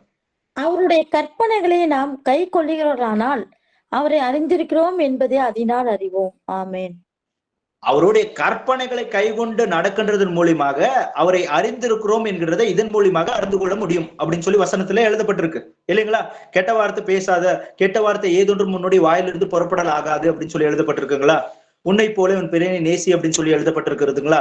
இப்படியாக தேவன் சொல்லுகின்ற அந்த வார்த்தைக்கு நம்மை ஒப்பு கொடுத்து நம்மளுடைய முழு உள்ளத்திலிருந்து நம்மை முற்றிலுமாக கர்த்தருடைய வார்த்தையின்படி ஆயத்தப்படுத்திக் கொள்கின்றதுக்கு விரும்புகின்ற ஒவ்வொருத்தரும் கர்த்தரை அறிந்து கொண்டிருக்கிறவர்கள், அறிந்து கொண்டிருக்கிறோம். இப்படியாகத்தான் நாம் கர்த்தரை தெரிவிக்க வேண்டும். யோவான் 8வது அதிகாரம் 55வது வசனம். யோவான் 8வது அதிகாரம் 55வது வசனம். ஆயினும் நீங்கள் அவரை அறியவில்லை, நான் அவரை அறிந்திருக்கிறேன். அவரை அறியேன் என்று சொல்வேனாகில் உங்களைப் போல நானும் பொய்யனாய் இருப்பேன். அவரை நான் அறிந்து அவருடைய வார்த்தையை கை கொண்டிருக்கிறேன். ஆமேன். ஆமேன். ஏசப்பா வேதபாரர்களுக்கும் பரிசாயர்களுக்கும் சதுசாயர்களுக்கும் சொன்னது என்ன அப்படின்னு சொல்லி கேட்டீங்கன்னா, நான் வந்துட்டு நான் என்னுடைய தெய்வத்துவமாகிய பிதா என்கின்ற என்னுடைய தெய்வத்துவத்தின் அந்த தன்மையை நான் அறிந்திருக்கிறேன் அப்படின்னு சொல்லி சொல்றாரு. நான் அறிந்திருக்கிறேன். எப்படி அறிந்திருக்கிறேன்? உங்களை போல அறிந்திருக்கிறேன் என்று சொல்லி பொய் சொல்லுகிறவனா நான் இல்ல அப்படின்னு சொல்லி சொல்றாங்க. என்ன அப்படின்னா, அவங்க எல்லாம் செலிப்ரேஷன் பண்ணிட்டு இருந்தாங்க. இதோ மாம்சிக ரீதியா பஸ்கா கொண்டாடினாங்க, இதோ புளிப்பில்லாத அப்ப பண்டிகையை கொண்டாடினாங்க, எல்லாத்தையும் கொண்டாடினாங்க. ஆனா தேவன் எதிர்பார்க்கின்றதன்படியாக அவர்களுடைய நடக்கைகளை அவர்கள் மாற்றிக்கொள்ளவே இல்லை. அதனால நாங்கள் தேவனை அறிந்திருக்கிறோம் என்று சொல்லி பெருமையாக சொல்லி கொண்டார்கள். அதுக்கு தேவன் சொல்லுகிறார், நீங்க பொய் சொல்றீங்க அப்படின்னு சொல்லி. ஆனா நான் தேவனை அறிஞ்சிருக்கேன் அப்படின்றாரு. எப்படி அதை தெரிவிக்கிறாரு அப்படின்னா, நான் அந்த கற்பனைகளை கை கொண்டு நடக்கிறேனே அப்படின்றாரு. அந்த அவரே பிதாவாகிய தேவனாக இருந்து கற்பித்த அவருடைய கட்டளைகளை அவர் சரீரத்தில் வெளிப்பட்ட அந்த நாளில் அவரே கை கொண்டு நடக்கின்றதன் மூலியமாக நான் அறிந்திருக்கிறேன் அப்படின்னு சொல்லி சொல்றாரு. அப்படின்னா தேவனை அறிவது என்றால் ஆவிக்குரிய முறைமை எப்படியாக? கீழ்ப்படிவது, அவருடைய கட்டளையை கை கொண்டு நடப்பது. சிலை வழிபாடு செய்ய கூடாதுன்னா செய்யக்கூடாதுதான் இல்லைங்களா? அதை விட்டு ஏசப்பா வந்துட்டு மரியாளுக்கு கீழ்ப்படிஞ்சு நடந்தாங்க. அம்மா ஒரு கட்டளை இட்டாங்க, திராட்சை ரசத்தை செய்தாரு. பாத்தியா அம்மா மேல எவ்வளவு ஏசப்பாக்கு வந்துட்டு ஒரு அஃபெக்ஷன், எவ்வளவு வந்துட்டு அன்பும் எவ்வளவு மரியாதையும் வைத்திருந்தாங்க. அதனாலதான் நாங்க என்ன பண்றோம்னா மரியாள் கிட்ட போய் ஜெபம் பண்றோம். மரியாள் கிட்ட நாங்க ஜபிக்கும் போது எப்படி காணா ஒரு கல்யாணத்துல ஏசப்பா கிட்ட போய் ரிக்வெஸ்ட வச்சாங்களோ அது போல மரியாள் கிட்ட நம்ம ஜபிக்கின்றதன் மூலியமாக மரியாள் போய் இதோ ஏசப்பா கிட்ட ரிக்வெஸ்ட் பண்ண ஏசப்பா அப்படியே அம்மா தன்னுடைய தாயார் சொல்றாரு, அதனால நான் எல்லாத்தையும் உங்களுக்காக செஞ்சிருவேன் அப்படின்னு சொல்லி இது போல அம்மா பிள்ளை என்கிற ஒரு பாச உறவு அந்த இடத்துல இருக்கு அப்படின்றத தெரிவிக்கிறது போல நாங்க மரியாள் கிட்ட இதற்காக ஜபிக்கணும் அப்படின்னு சொல்லி சொல்லுவாங்க. அப்படிப்பட்ட விஷயங்கள் எல்லாத்தையும் நம்ம விட்டுறணும் இல்லைங்களா? தேவன் ஒருவர் தான் இல்லைங்களா?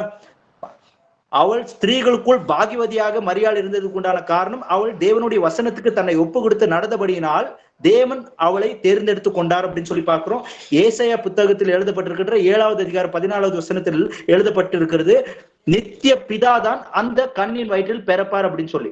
நித்திய பிதா இல்லைங்களா? அப்படி என்றால் இதோ எந்த ஆண்டில் எந்த வருடத்தில் எந்த நாளில் மரியாள் பிறக்க வேண்டும் என்றதை முன்குறித்து வைத்த பிதாதான் குமாரனாக அவருடைய வயிற்றில் வந்தார். அப்படி என்றால் இதோ வேத வசனத்தில் இருக்கின்ற ஒரு வசனம், உன் தகப்பனுக்கும் தாய்க்கும் கீழ்ப்படிவாயாக அப்படின்னு சொல்லி எழுதப்பட்டிருக்கும். அப்படி என்றால் ஆண்டவர் வந்துட்டு அந்த தகப்பனுக்கும் தாய்க்கும் கீழ்ப்படிந்து நடந்தார் அப்படின்னு சொல்லி அந்த சிறு வயதின் அந்த சில விஷயங்களே எழுதப்பட்டிருக்கும். பாத்தீங்களா, தகப்பனுக்கு தாய் கீழ்ப்படிஞ்சிருக்காங்கன்னு சொல்லி எழுதப்பட்டிருக்கு அப்படின்னு சொல்லி சொல்லுவாங்க.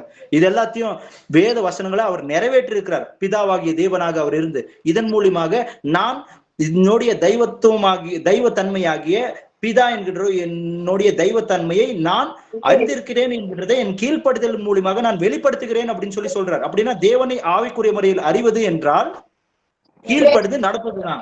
மத்தாய் 24வது அதிகாரம் 11வது வசனத்திலையும் 24வது வசனத்திலையும் அநேக பேர் எழும்பி அநேக பேரை என்ன செய்வாங்க? வஞ்சிப்பார்கள் அப்படின்னு சொல்லி எழுதப்பட்டிருக்கு. அதனால எச்சரிக்கையா இருங்கள். யாருன்னா உங்களை வஞ்சிச்சாங்கன்னா அதுக்கு முழு பொறுப்பு காரணமும் நீங்க தான் அப்படின்னு சொல்லி கூட வசனத்துல எழுதப்பட்டிருக்கு. எப்படி எல்லாம் ஏமாத்துவாங்க? கிறிஸ்துமஸ் செலிப்ரேஷன் மூலியமா நான் ஏசப்பாவை தெரிவிக்கிற ஜனங்களுக்கு அப்படின்னு சொல்லலாம். ஈஸ்டர் செலிப்ரேஷன் மூலியமா நான் வந்துட்டு ஆண்டவருடைய இறக்கத்தை தெரிவிக்கல அப்படின்னு சொல்லலாம். இப்படியெல்லாம் வரலாம். ஆனா அவருடைய நோக்கத்துக்கும் காரணத்துக்கும் அவங்களை ஒப்பு கொடுக்காமலேயே இருப்பாங்க இல்லைங்களா? 2 பேதுரு 2வது அதிகாரம் 1-2. 2 பேதுரு 2வது அதிகாரம் 1-2. நல்ல தரிசிகளும் ஜனங்களுக்குள்ளே இருந்தார்கள், அப்படியே உங்களுக்குள்ளும் நல்ல போதகர்கள் இருப்பார்கள். அவர்கள் கேதுவான வேத புரட்டுகளை தந்திரமாய் நுழைய பண்ணி தங்களை கிரயத்துக்கு கொண்ட ஆண்டவரை மறுதலித்து தங்களுக்கு தீவிரமான அழிவை வருவித்துக் கொள்ளுவார்கள். அவர்களுடைய கெட்ட நடக்கைகளை அநேகர் பின்பற்றுவார்கள். அவர்கள் நிமித்தம் சத்திய மார்க்கம் தூஷிக்கப்படும். கள்ள தீர்க்கதரிசிகளும் வஞ்சகர்களும் எழும்பி அநேக பேரை வஞ்சிப்பாங்க அப்படின்னு சொல்லி வசனத்துல எழுதப்பட்டிருக்கு. யாரும் ஒருவரும் உங்களை மோச போக்காதபடிக்கு எச்சரிக்கையா இருங்கள் அப்படின்னு சொல்லியிருக்காங்க.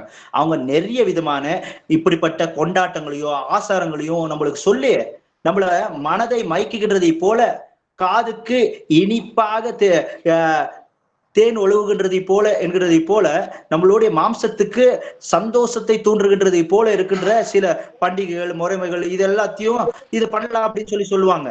ஆனா நம்ம என்ன பண்ணணும்? வசனத்தை பார்க்கணும். வசனத்துல இல்ல அப்படின்னு சொன்னா அது வேண்டாம் அப்படின்னு சொல்லி நம்ம தீர்மானத்தை செய்தா நம்ம கண்டிப்பா நம்ம ஆத்மாவை நம்ம காப்பாத்திக்க முடியும். ரோமர் 2வது அதிகாரம் 24வது வசனத்துல பாக்குறோம், இவர்களால் தேவனுடைய நாமம் புறஜாதிகள் மத்தியில் தூஷிக்கப்பட்டிருக்கு அப்படின்னு சொல்லி எழுதப்பட்டிருக்கு. இன்னைக்கு கிறிஸ்துமஸ் கொண்டாட்டம்னா என்னன்னு சொல்றாங்க? ஒரு கிறிஸ்தவன் அப்படின்னு சொல்லி அறிஞ்சுக்கிட்டா நம்மள என்ன டிசம்பர் வந்துடுச்சு, என்ன ஃபுல் பார்ட்டிங்களா அப்படின்னு சொல்லுவாங்க புறஜாதிங்க. யார் அப்படி ஏசப்போட நாமத்தை தூசிக்க வச்சு பார்ட்டி அப்படின்ற லெவலுக்கு ஏசப்போடைய மரணத்தையும் அவருடைய பிறப்பை குறித்து கேவலமாக ஒரு புறஜாதி பேசுகின்றதுக்கு காரணமாக இருக்கிறவன் இன்னொரு கிறிஸ்தவனாகத்தான் இருக்கிறான் அப்படின்னு சொல்லி நம்ம பாக்குறோம் இல்லைங்களா? எப்படி வைன் கேக்கு இதோ அன்னைக்குன்னு சொல்லி பார்த்து ஃபுல் செலிப்ரேஷன்ஸ் வைத்து குடிக்கிறது, கொண்டாட்டு போடுறது, அன்னைக்குன்னு பார்த்து ஸ்பீக்கர்ஸ் போட்டு ஃபுல் சவுண்ட் வச்சுட்டு நான் கர்த்தரை ஆராதிக்கிறேன் அப்படின்னு சொல்லி தான் இருக்கிற அந்த ரெசிடென்சியல் பிளேஸ்ல இருக்கிற ஒவ்வொருத்தரும் டிஸ்டர்ப் பண்றது, எல்லா விஷயங்களையும் செய்து கொண்டிருக்கிறது யாரு? ஒரு கிறிஸ்தவன் தான். இவர்கள் மூலியமாக இந்த பண்டிகை ஆசாரிய என்கிற இந்த ஒரே ஒரு ஆச்சாரத்தின் மூலியமாக அவர்கள் கர்த்தருடைய நாமத்தை என்ன செய்து கொண்டிருக்கிறார்கள்? மகிமைப்படுத்திக் கொண்டிருக்கிறார்களா? தூசிக்க வைத்துக் கொண்டிருக்கிறார்களா? சரி, அப்படின்னா இதோ கர்த்தருடைய நாமத்தை வீணிலே வழங்குகின்றவனை அவர் தண்டிக்காமல் விடார் அப்படின்னு சொல்லி எழுதப்பட்டிருக்கு.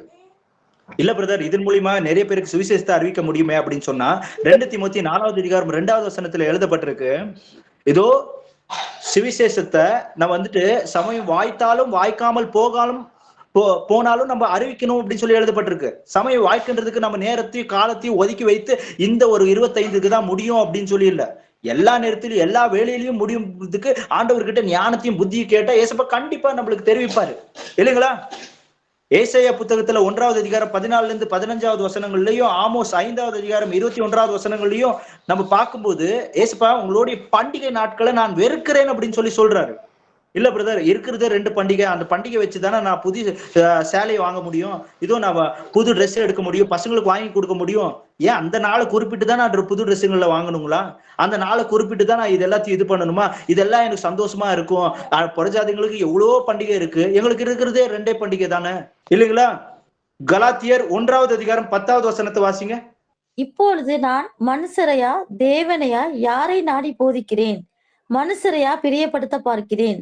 நான் இன்னும் மனுஷரை பிரியப்படுத்த இருக்கிறவனா இருந்தால் நான் கிறிஸ்துவின் ஊழியக்காரன் அல்ல. ஆமேன்.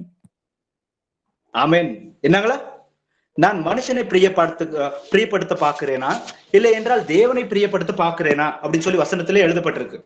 நான் யாரை பிரியப்படுத்த பார்க்க வேண்டும்? ஆண்டவராகிய இயேசு கிறிஸ்துவை பிரியப்படுத்த பார்க்க வேண்டும் இல்லைங்களா?